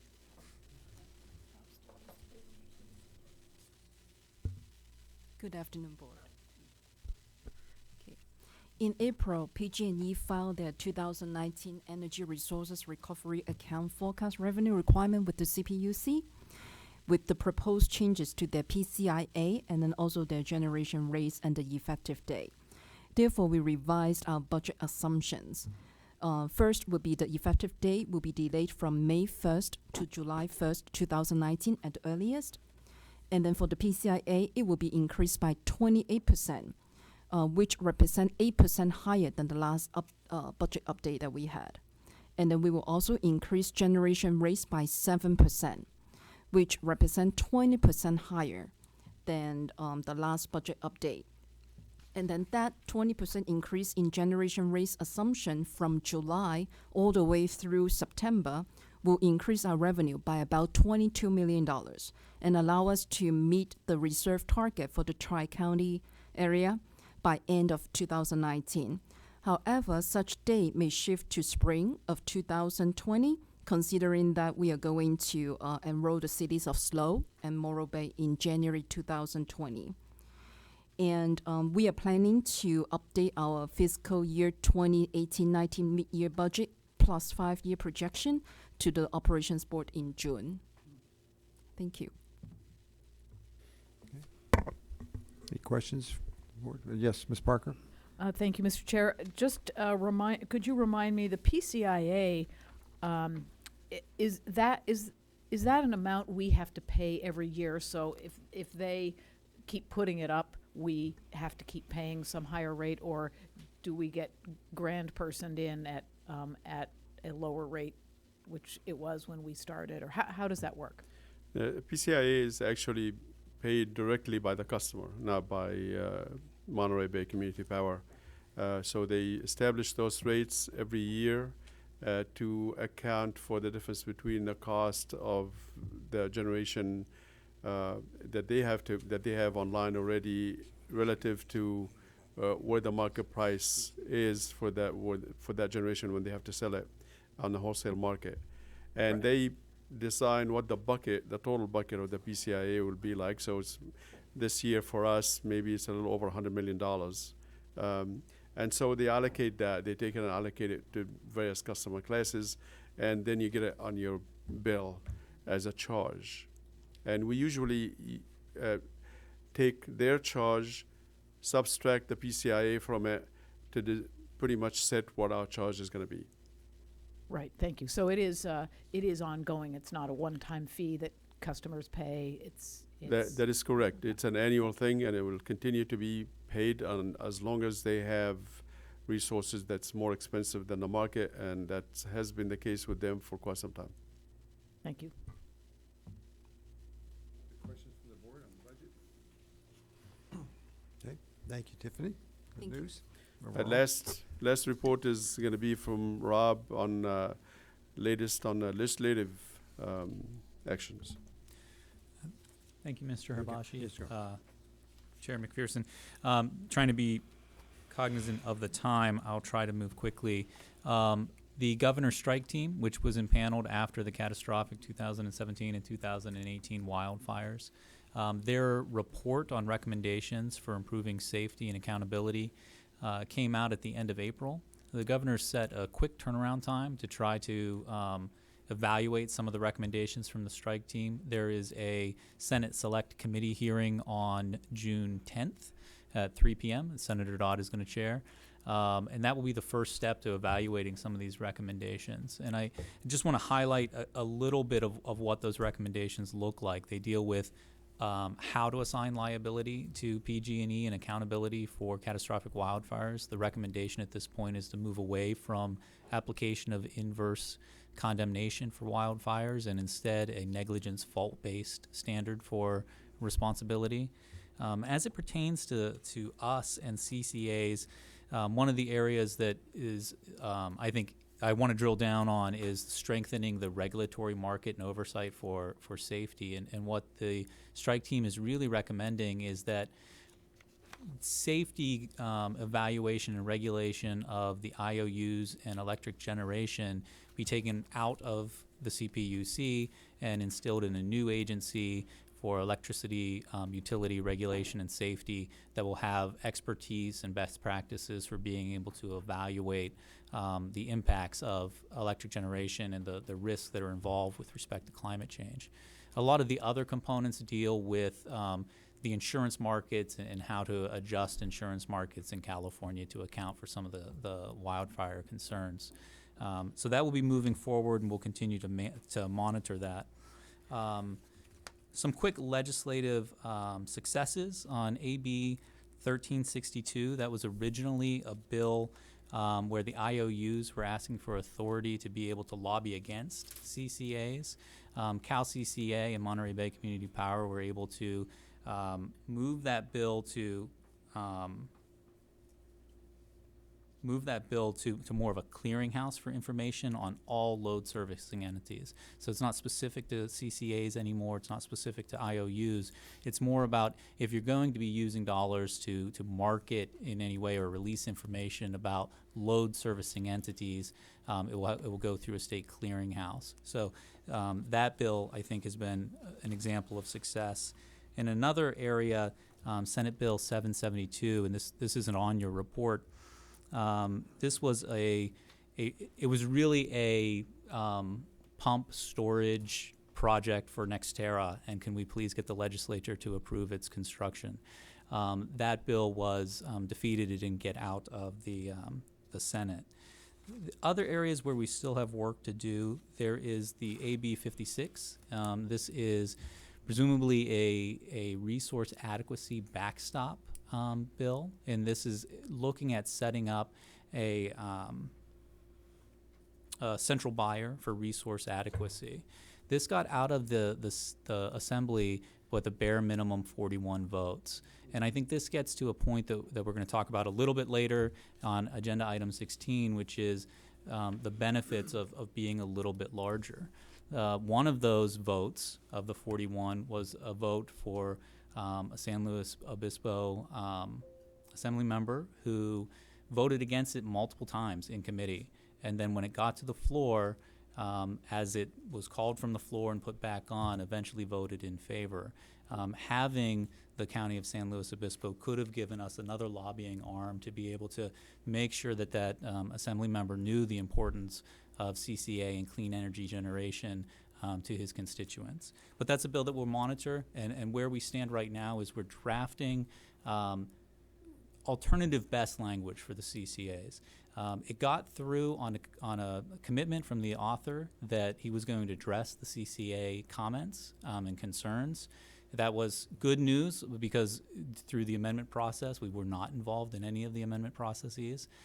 So holding him to that commitment, we're going to be submitting a redraft of his bill that addresses those concerns, and it would be one that Cal CCA would be supportive of. And we'll see where that goes as it moves now over to the Senate and committee there. And the final one is the RPS procurement. This is another bill. It's Senate Bill 155 that still needs some work. And the issue here is one of our core tenets in our legislative standpoints is protecting ratepayers and to maintain the limits of jurisdiction for the CPUC. You all, the policy board, the operations board, the community advisory committee, all play a role in holding this authority accountable to the public. But you all are the regulatory agency and the accountability for the public, not the CPUC. There are specific areas where they have jurisdiction, and our goal is to maintain that. The issue here is a kind of a hyper-technical one, but this bill looks to give them the ability to enforce the integrated resource procurement plan as opposed to just certify that, which could be interpreted to extend their oversight to be able to mandate what we're buying from a generation perspective.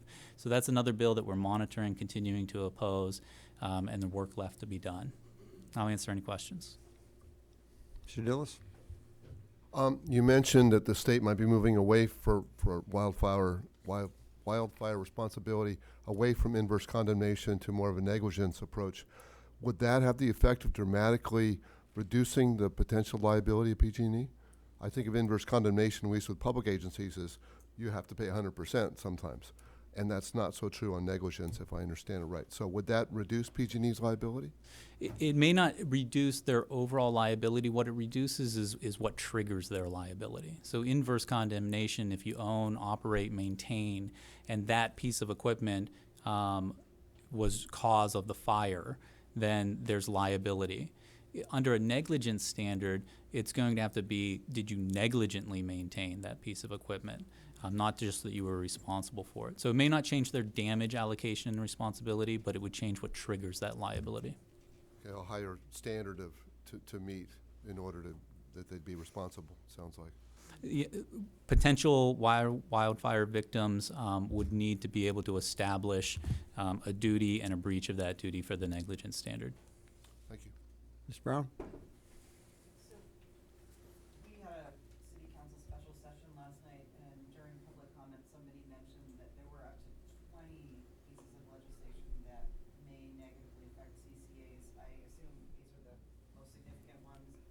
Is there anything else that we should be aware of that, I mean, I assume you gave us these because we should be aware of them, but when I heard up to 20, I thought, wow, that's a significant potential.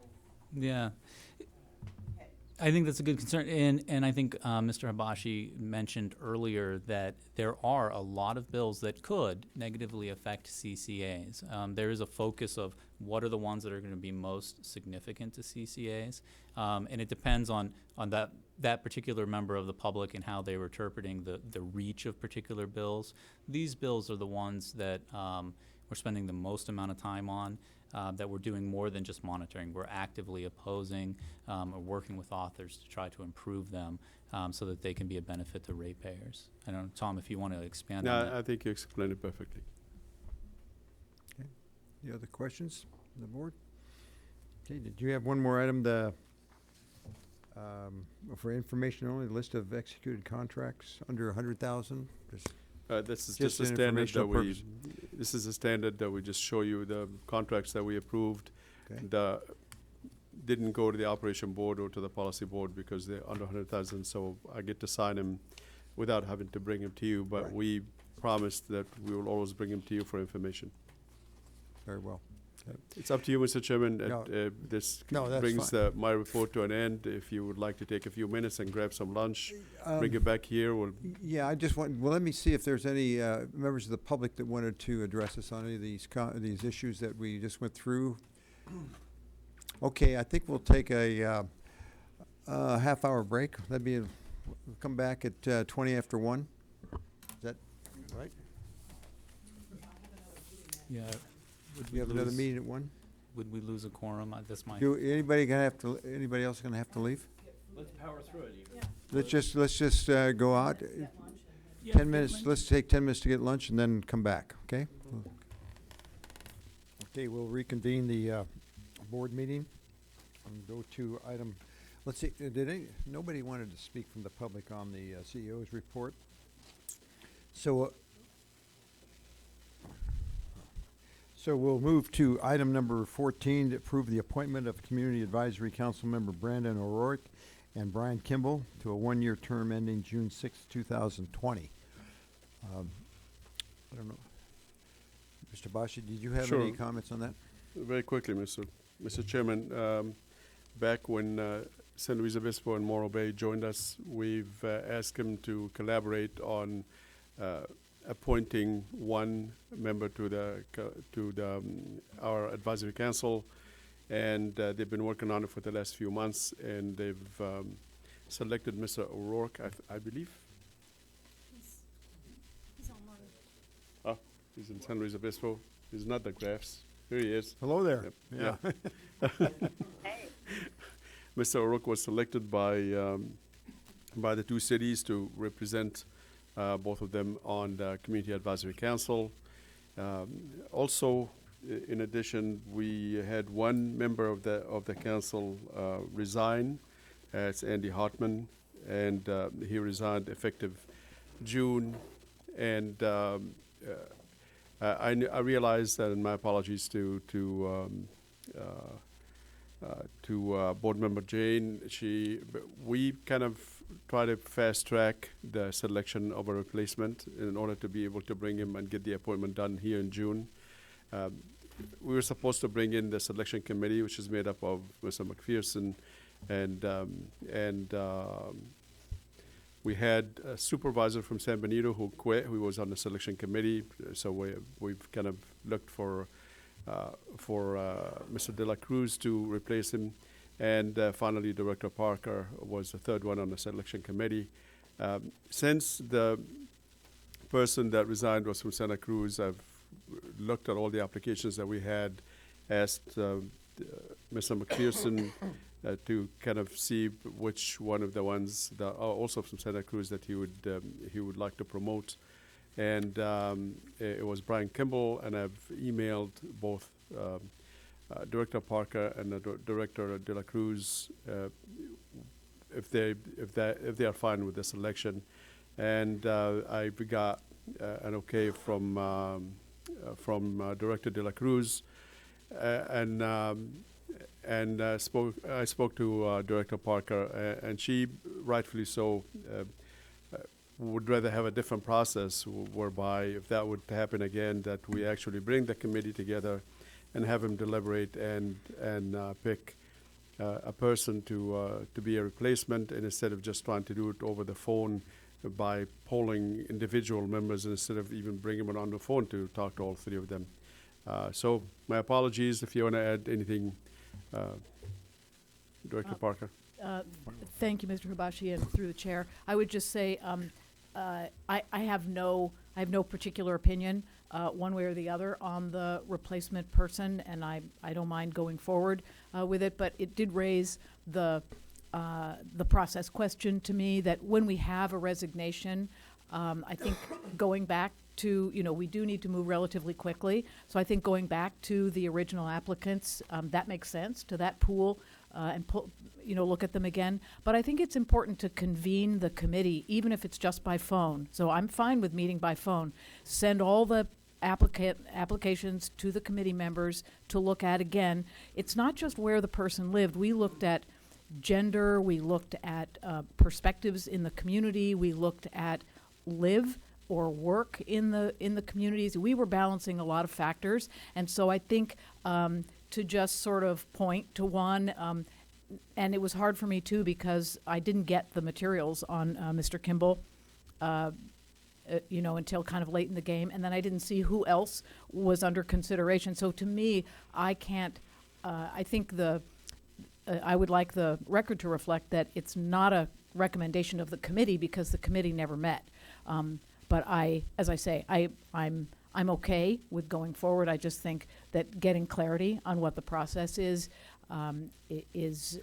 important, so that we're continuing to look at all of the various perspectives and balancing of interests that went into the original committee, so that we continue that. I think Thank you're you. right, and I understand your concern. I think we should go through the process, and we can do it by phone or in person from this point forward, that's for sure.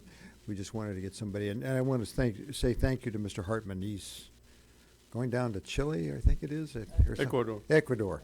And but he's been a long time union representative of what, for power production, and we've really appreciated his input that he's had to date, and we wish him well in Ecuador for whatever reason. I don't know, but that's great. I wish him well. And your point's well taken. So we do this. These are action items. Is there any? You have a comment on that? Does Brandon want to say anything? Brandon, you might want to say something. Can you hear me? Yes. Sorry, San Luis Obispo. Hi, thanks. I just want to say that we're pleased and proud to nominate Brandon. One of the things that really drew us to him amongst the applicants was not only his current involvement with climate action, but also his leadership within the young adult community, but even working with high school students, empowering their environmental activism. So I think it's a great voice that he'll be bringing to this effort. Sure. Brandon, do you have anything to say? Hello. Yeah, just that I'm really looking forward to joining the council and diving right into it. I think that we're well aware here that, as the rest of the county joins in, rest of San Luis Obispo County starts to explore joining in Monterey Bay Community Power, we're really setting the tone down here for what this can mean for our community. So we're highly cognizant of that, and we're really excited to go forward. And thank you for your work in the past, and we look forward to your advice in the future. Thank you very much. Yep. Okay, and then Brian Kimball is not. I Not- don't not- believe yeah, not gonna make it. He's not gonna make it. Okay. But he will make it to the Community Advisory Council meeting, Okay. provided that you folks elect him. Okay. This is an action item. Also move. Moved. Recommendation. Moved and seconded by McShane. All those in favor? Aye. Opposed? So ordered. Welcome.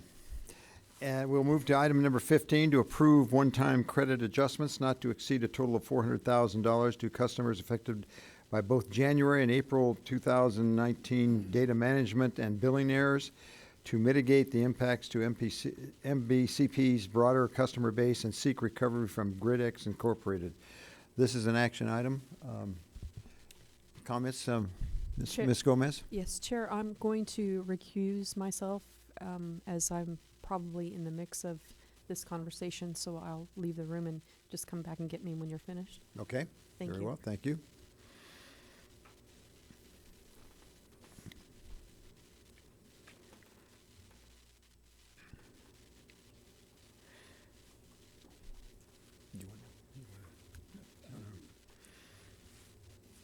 Did you go out there? Okay, excuse me. Okay, Mr. Hibashi. I'll try to do this as quickly as I possibly can. Generally, outside of the power supply contracts that we... Is your mic on? Yeah, it's on. Okay.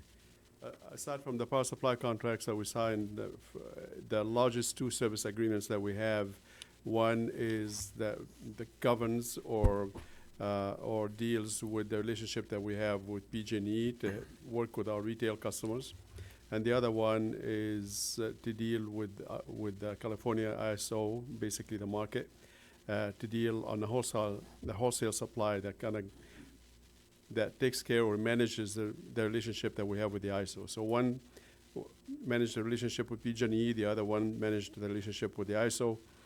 Both of them we had to enter into these contracts before we even launched, with the expectation that each one of them will be for a number of years.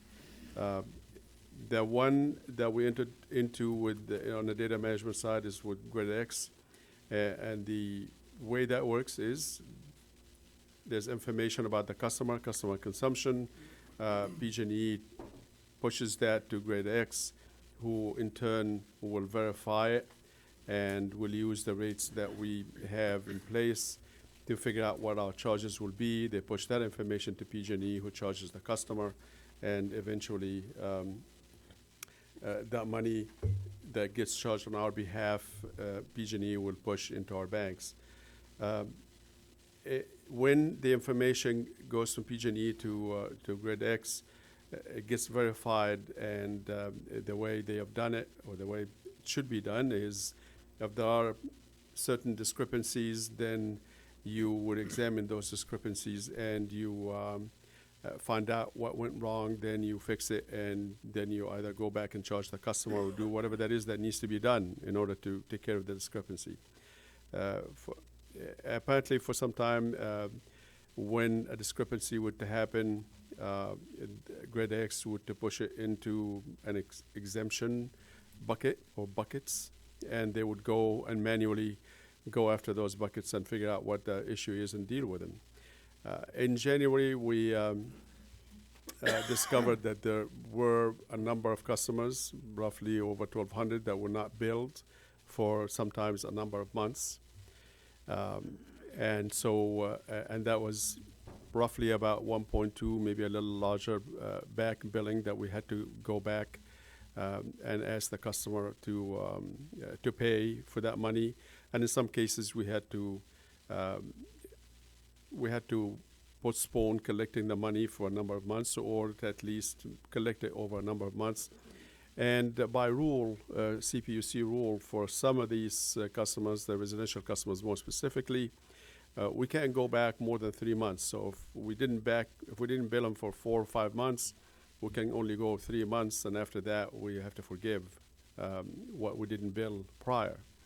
And so in the January time frame, when we figured this problem out, we found out that there's roughly about $90,000 in that bucket that we couldn't collect.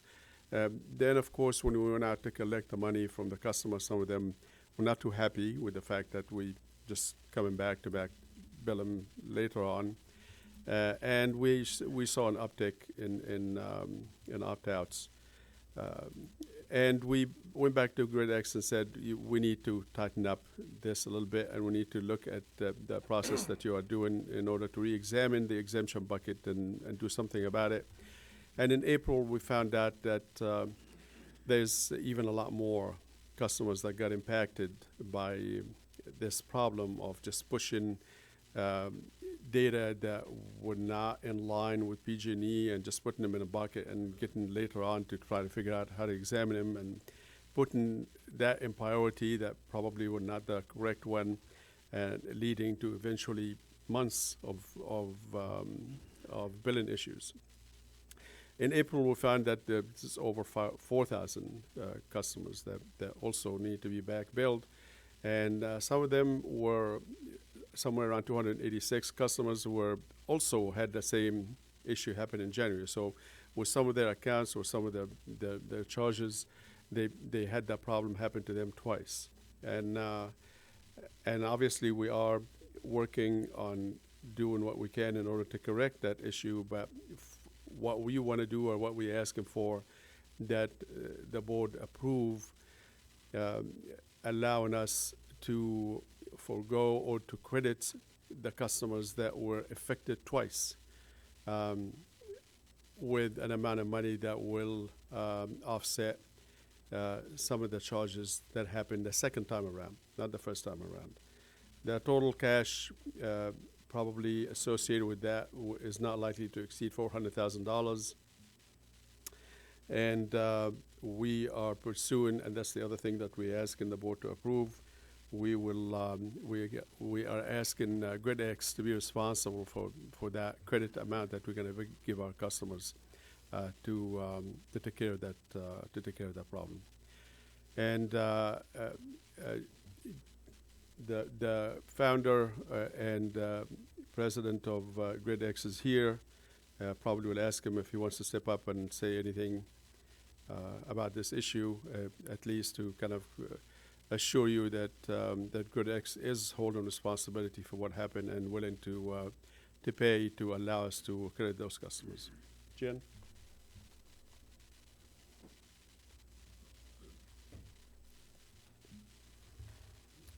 Hi, my name is Jian Zhang. I'm CEO and president of GridX, which provide all the data services and call center for MBCP. We're actually down the next building to this building. We are very sorry for the delay in billing those customers. There's a reason for that, which I don't want to get into at this point, but I'm here just to apologize for what we have done. We are committed to make MBCP whole financially. We're committed to reimburse all the credits that MBCP is proposing to extend to their customers. I'm here to answer any questions if you might have. Mr. Jin, are you confident and can you assure us that going forward you'll be able to solve the billing problem? Yeah, let me get into a little bit in terms of the nature of those, what I call exceptions. A lot of the exceptions are due to the fact that we don't have enough data or incorrect data to calculate the bill correctly. Therefore, we put them on hold, and then we assign people manually to track down, interact with PG&E to find out what the real data, the real information about these customers. This is called exception handling process. We believe we'll be able to bring down this number of exceptions to a very manageable level by developing additional automations, by bringing third party data sources that the PG&E share with us to minimize the number of exceptions. However, to be honest, I just cannot promise to eliminate all these exceptions altogether. I'm certainly very familiar with the nature of these exceptions. I don't want to overpromise. Okay, thank you. Mr. Gillis. Do you have confidence that the existing amounts, the differences, the non-billings have been identified in the right amounts? Do you have confidence that that's a good number as we speak? Yes. So we have gone through a complete full sweep of all the what I call exception buckets. The nature of the problem is very complex in the sense that there are different type of data deficiencies we get from PG&E. Therefore, there are different type of exceptions. But we have gone through a full sweep. We understand every customers that have delayed bill. So we are working the way down to essentially eliminate substantial of those customers. Yes, sir. Mr. Freeman.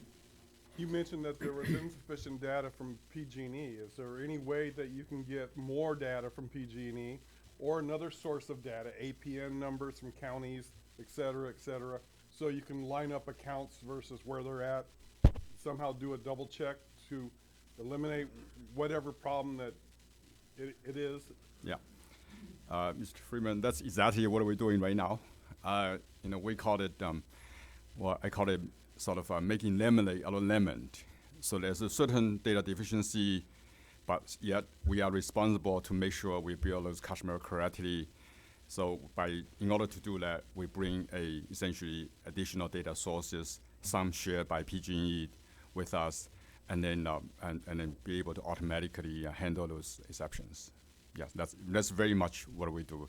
In so doing, we essentially correct the deficiency in the data and being able to bill a customer in a quickly manner. Thank you. Okay, any other questions from the board? Okay. All right. This requires an action. Yeah, Mr. Chairman, what we're asking, our recommendation is to allow us to spend up to $400,000 to give credits to the customers that will impact it twice, and to also confer that credit is for the public benefit. Yes, Mr. Shaw. Two things. Following up on Mr. Hibachi, the action is set out in the memo. It's kind of threefold. One, authorizing the one-time adjustment. Two, making a finding that the one-time credit adjustments constitute a public purpose that confers a broader public purpose for the reasons set forth there or any other reasons in the discretion of the board. And then third, to authorize staff to take necessary steps to recover from GridX so that those adjustments are compensated for. And then I just want to note, and I'm sure you're going to, that we need to give the public an opportunity to comment. Okay.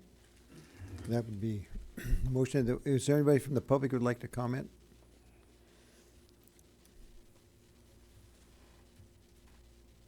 I just had a quick question. Are the refunds that are being paid back, are some of those to compensate people for the beyond their cost, just for the impact it had on them, as a partly to buy back some of the goodwill we lost? It's only a credit, and it's limited to the amount of money that was supposed to be charged that we found out about in April, not the January one. The January one, we went back and collected from everybody, including the ones that we are crediting today. So the short answer is no. It's always going to be less than the amount of money that we were supposed to collect and didn't. Okay. Any other comments from the board? That just raised a question in my mind. So the people, the 4,000 or the however many we discovered in April where there was a problem, we're going to, the majority of those, we're going to collect from them the money that they owe for the electricity they used. But the people who were hit twice are the ones that are going to get the credit. Is that accurate? That's correct, yes. In addition, of course, to the residential customers, whether the ones who found out about in January or in April, that we can only go 3 months back and we can't go beyond. Right. Thank you. I move the staff recommendation. Been moved and second. All in favor? Aye. Opposed? So ordered. Thank you. Now we will go to an item that was discussed at some length, I guess. Number 16, receive a report and provide direction regarding the appropriate governance structure. This is a discussion item. Yeah, best Rob to take this one on. So I think great timing in terms of when staff thought that this needed to come back to the board. During the amendment of the JPA and the IRP, when we brought San Luis Obispo and Morro Bay into Monterey Bay Community Power, there was some concern and comments from the board that the size of the board and governance structure for Monterey Bay Community Power may need to be evaluated and amended going forward should we bring more members in. We're now moving forward with that direction of trying to expand through San Luis Obispo County, and it was an opportune time to come back to the policy board for some direction regarding what that governance structure would look like. It will make sense that when amendments are being proposed to potentially add additional members that have taken those votes that JR summarized earlier, that we make amendments at that time, should it be the will of the policy board to account for the governance of that larger organization. We did a quick summary of comparable CCAs. So we looked at Marin and Sonoma, Peninsula Clean Energy, Silicon Valley, and looked at their governing boards, and they kind of run the range between 11 and 28 members, going from memory there. And Marin being the largest, and that's the one that's kind of continued to grow in time and bringing people on. Our current structure, as you're well aware, is that we have two boards, an operations board and the policy board. The operations looks at day-to-day operations. That's made up of city managers and top-level officials, and the policy board made up of all of you. Because we've exceeded, I think, the 7 members, our distribution allocation of seats is such that if your population is over 50,000, you get an allocation of 1 seat. For cities or entities that make up have a population of below 50,000, there's a sub-regional allocation of those seats, and we have shared seats with members being appointed for a set duration of time, and the city selection committee in your respective counties helps to make those appointments. As the discussion earlier kind of hinted at, as we move forward, there's a question of what is the right size of a governance and what should that governance look like. So the staff is really just looking for some direction at this point, and we've tried to pose a few questions to help stimulate that conversation. But it's really, is the two-board structure an appropriate structure moving forward? And this policy board gets to meet on a quarterly basis, the operations board a little bit more frequently, but is that appropriate? Should it be one board? All other CCAs at this point have a single board operation. Some have community advisory committees, but there's one board that's the governing board for the CCA. So we're unique in that standpoint. Regardless of whether it's a single board or we maintain the structure of two boards, there's another question about what is the allocation of seats. Should it continue to be allocated based on population, where you have a sub-regional basis? There could be situations, depending on how progress moves in San Luis Obispo County and northern Santa Barbara County, a situation where the city of Guadalupe in particular may be an exception. We may have to set something up where we share a seat between the city of Santa Maria, which has a population greater than 50,000, and sharing a seat with Guadalupe, because they're sort of isolated regionally from the cities in San Luis Obispo and the southern cities in Santa Barbara County, should any of those elect to join. So there are exceptions that would come up there. If the board were to prefer a one-member, one-seat allocation moving forward, then there will have to be a further amendments to the operating rules. But then you look at the size, and if JR is successful and he has a proven track record of being successful in his efforts to move cities to have an interest in clean energy and CCA rollout, then we could see between 27 and even 30 members, and that would be a significant board. If the board structure was to get to that size, other CCAs have been successful having a single board that would meet on a quarterly basis with standing subcommittees, finance, executive, outreach committees that would do the more technical day-to-day stuff, that would meet on a more regular basis, that would be made up of a subset of that larger board. So those are some of the questions.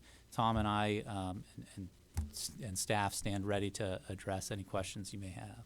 I might mention that each county has one seat too, and the unincorporated area of San Benito has less population than the city of Hollister, I think. But and I recognize that might have come up, but that's the way we had structured this from the beginning. But any comments from the board? Yes. Am I reading the memo correctly in that if everybody from San Luis Obispo County, all the cities in the county, as well as Santa Barbara, if they all joined and we kept the existing structure for the policy board, that we would have 20 board members? Did I? Yes. Okay. Would be 20. I was listening. That's what In the current structure. in the current structure. Under the current structure, that's correct. Okay. We have that at Ambag already. We do. Yeah. Well, and I also sit on the Central California Alliance for Health, which is a 3-county Medi-Cal managed care board, and I think we have more board members than that. We also meet by video, so I know it can be done. I guess just a comment about this is I think that I would favor going forward as we are. Keep the representation. Might have to do a little dance with Guadalupe and Santa Maria, but basically go forward with our current allocation of seats for the policy board. Continue with the operations board as well. I'd really like to, I think somebody raised the issue earlier about this is supposed to be a community organization. And I think we increase the chances that we're really accessible to the various communities and embedded in the communities and hearing the perspectives. If we have a policy board, operations people, that's a different slice, as well as the advisory council. And then once things settle out, then see if there's a different structure. One thing that I know is it is possible to set up a policy board with subcommittees that can do more of the technical work.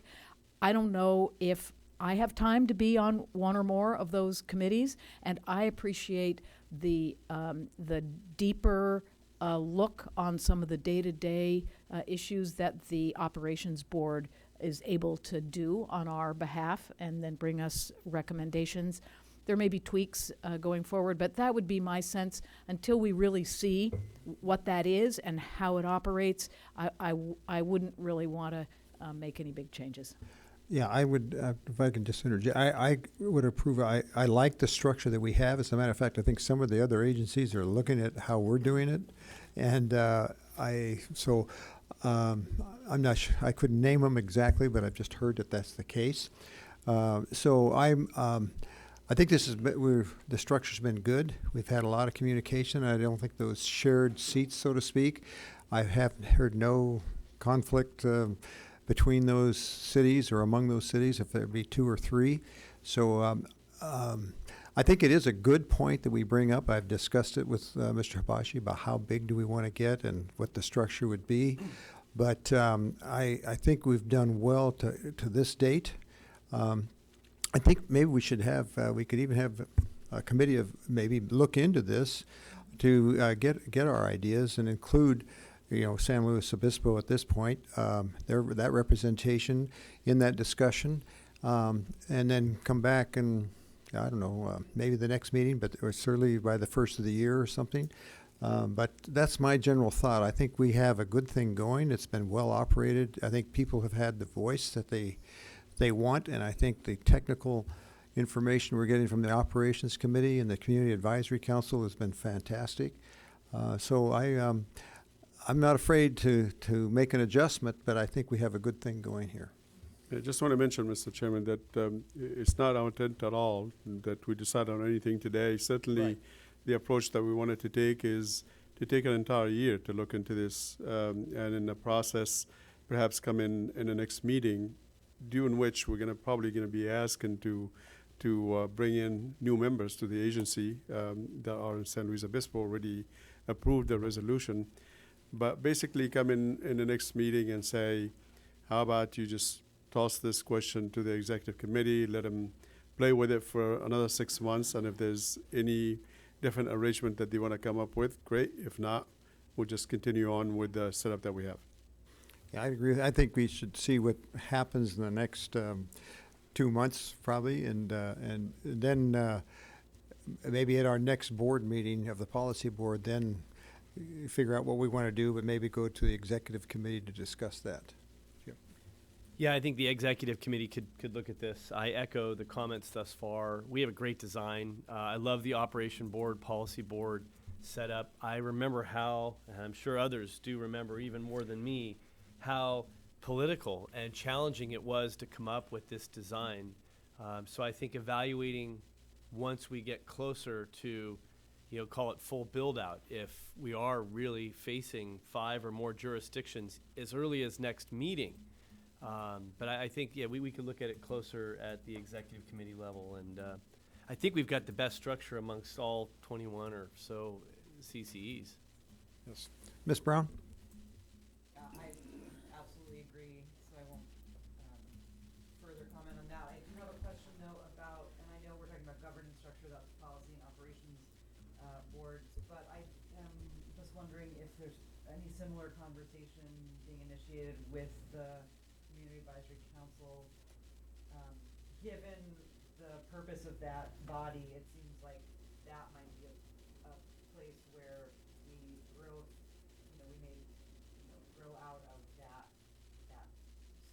that structure. So I don't know if that's happening or if that requires some kind of direction from us, or, I mean, not now, but at some point in the future. I think it's the latter. It probably at the same time, the executive committee can delve into the, what's the most appropriate structure. They should be looking at the Community Advisory Council as well. Mr. Del, I know that originally what we have here is you were able to tap into the minds of many in management that knew this area fluently. And to me, that was the primary intent of having the city managers involved on that particular level for committee. And now you've built up a team, and you built up a team to be able to manage what you needed to manage. And so maybe it's a taper off kind of thing in terms of what depth of involvement that you have with the city managers for the operations side of it, that look to define what the structure is going to be based off of that. I know the comments that I've received is it takes a lot of time for the city managers who are trying to manage a city to then come over here and check things out. And I think being kept in the loop is one thing, but having that extra obligation on that regular basis is taking away from what they're being hired to do for their cities and their jurisdictions. So I just want to make sure that we're weighing that in to balance it out on how any kind of modification of structure is going to take place, and and give it back to your leadership and your management team that you've built. Instead of delegating it to managers that may feel like at this point you've grown to the point where you don't need us as much any longer. Yeah, we've seen, at least I have seen in past lives, the setup of this that usually would have the elected officials making the commission or the board, and they generally would appoint a technical committee or call it any other name if you want, but generally that technical committee becomes really the dominant committee when it comes to the operation side. And for all practical purposes, I didn't do that on purpose, but it just worked out that way, that I'm thinking always of the city managers and the executive directors of the counties as my technical committee. They are the ones that delve into a little bit more of the detail, while usually when I come to you for policy decisions and, of course, budget and rates and things of similar nature. So, in effect, even though we call them two different boards, we are treating them as board of directors and our technical committee with the operations board, and of course the advisory council is more of our community interaction group. Mr. Dillis, do you have a comment? Yes, go ahead, Jack. Okay, thanks. Good comments. I'm still a newcomer here, of course, but it seems like everything's working well. I appreciate the comments about city managers' time being valuable, as is everyone. So I'll have that discussion with our brand new city manager. And but I'm thinking that also as we proceed to have discussion, which I agree is a good thing to do, that we make sure we get good input from staff, additional input from staff, just to make sure we're not doing something that making the operations more difficult, but easier rather than more difficult. And it's not just about operations, it's about community experience and all the rest of it. But I appreciate staff's input as well. Pleasure. Okay. Did you have a comment, Mr. Freeman? Yes, I was going to agree with you and Directors Parker and McShane that it's working really well. I understand Trina's comments about their time and stuff, but I think the operations board brings a different set of a viewpoint and managerial skills that we may or may not have as a collective group, and I think that's really valuable. Finance, budgeting, that they do almost every day that we do once a year or whatever. All right. Yes, sir.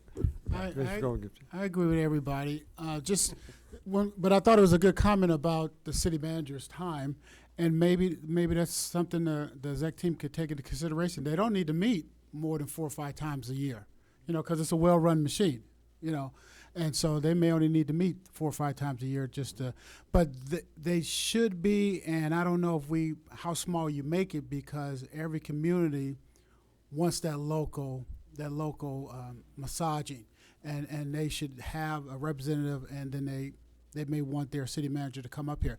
And the main thing for me is I want my city manager to be having a good understanding of what's going on, because I want him to be able to force this community power, not force, but be an advocate for community power at the city level. And if she's not able to touch and feel and have a hold on to this organization, then how are they interacting?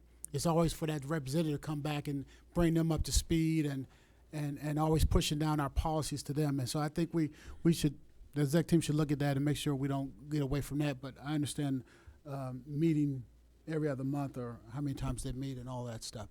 I would say I'm not afraid of growing the size of the policy board. I think we're going around asking people to join this community power. They're going to want some type of representation. And so, of course, we don't want to be 50, we want to be 60 because that's just too large of an area. But, 28, 30. But what is it? The program you guys have established with separating the policy from operation is what makes us effective. Because we're not sitting here trying to get into the technical aspects of running the operation. Mm-hmm. We do what we do. When we leave here, we go back and focus on policy. When we come here, we focus on policy. That's what makes us unique. So if growing 5 or 10 more people, it's difficult for a quorum, but the conversation is the same. It's policy for the people that we represent. And then we let someone else worry about how you do a day-to-day operation. So I think we have a good program running. Thank you. Did you, Ms. Parker, you want? Thank you. Yes, not on governance per se, but thinking about the ability of communities to feel connected. I hope that in the discussions you include what administrative structure and presence might be valuable in other communities.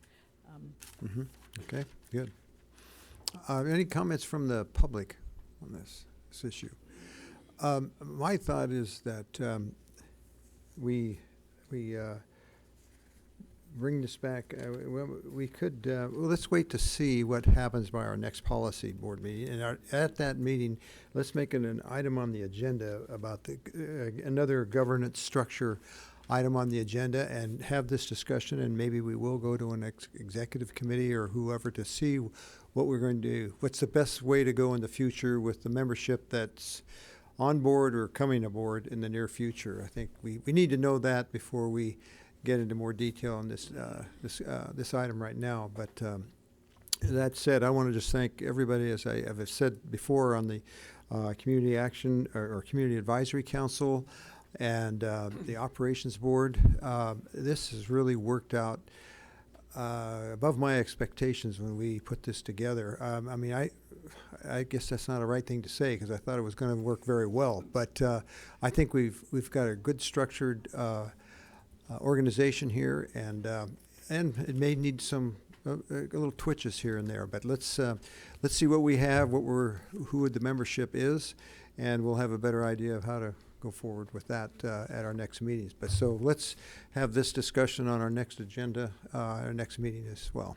Mr. Chair, if I could just say that I do appreciate staff bringing this forward so that we can be thinking about this and talking about it and not, just reacting when some crisis happens. So thanks. Okay.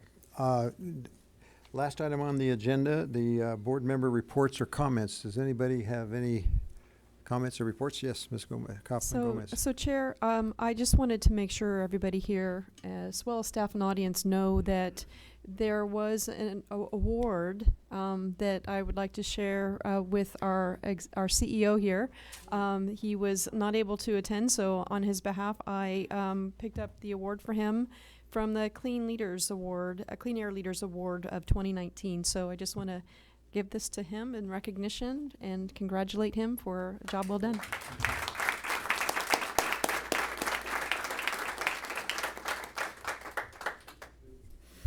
Okay, any other comments, reports or comments from the board members? Mr. McShane. Yeah, just as a follow-up for staff, I really hope there can be some follow-up discussion with Ed Pike and the organization that's working towards infrastructure, EV infrastructure, and ordinance upgrades in that sense to the local jurisdictions. And I don't know if it comes in the form of ultimately a letter from this board that makes that introduction to local agency members that can really look at really ways to streamline policies for, as I think John captured, larger developments so that they are in a better position for EV infrastructure, whether it's like the parking lot and the infrastructure is not in place, or whether it's put in place. I think that's important. Yeah. And yesterday I spoke to the Pacific Grove Rotary, and I thought this was a good representative sort of group of 55 people that are out there, business owners, community leaders. And the topic was Monterey Bay Community Power, and it was really interesting to see how there's still a lot of work to do to get the word out. It's on each of our shoulders, certainly within our jurisdictions, and to our team that's got to be exhausted, but growing. When it comes to outreach, we really have a lot of work to do there, and we need to take that seriously.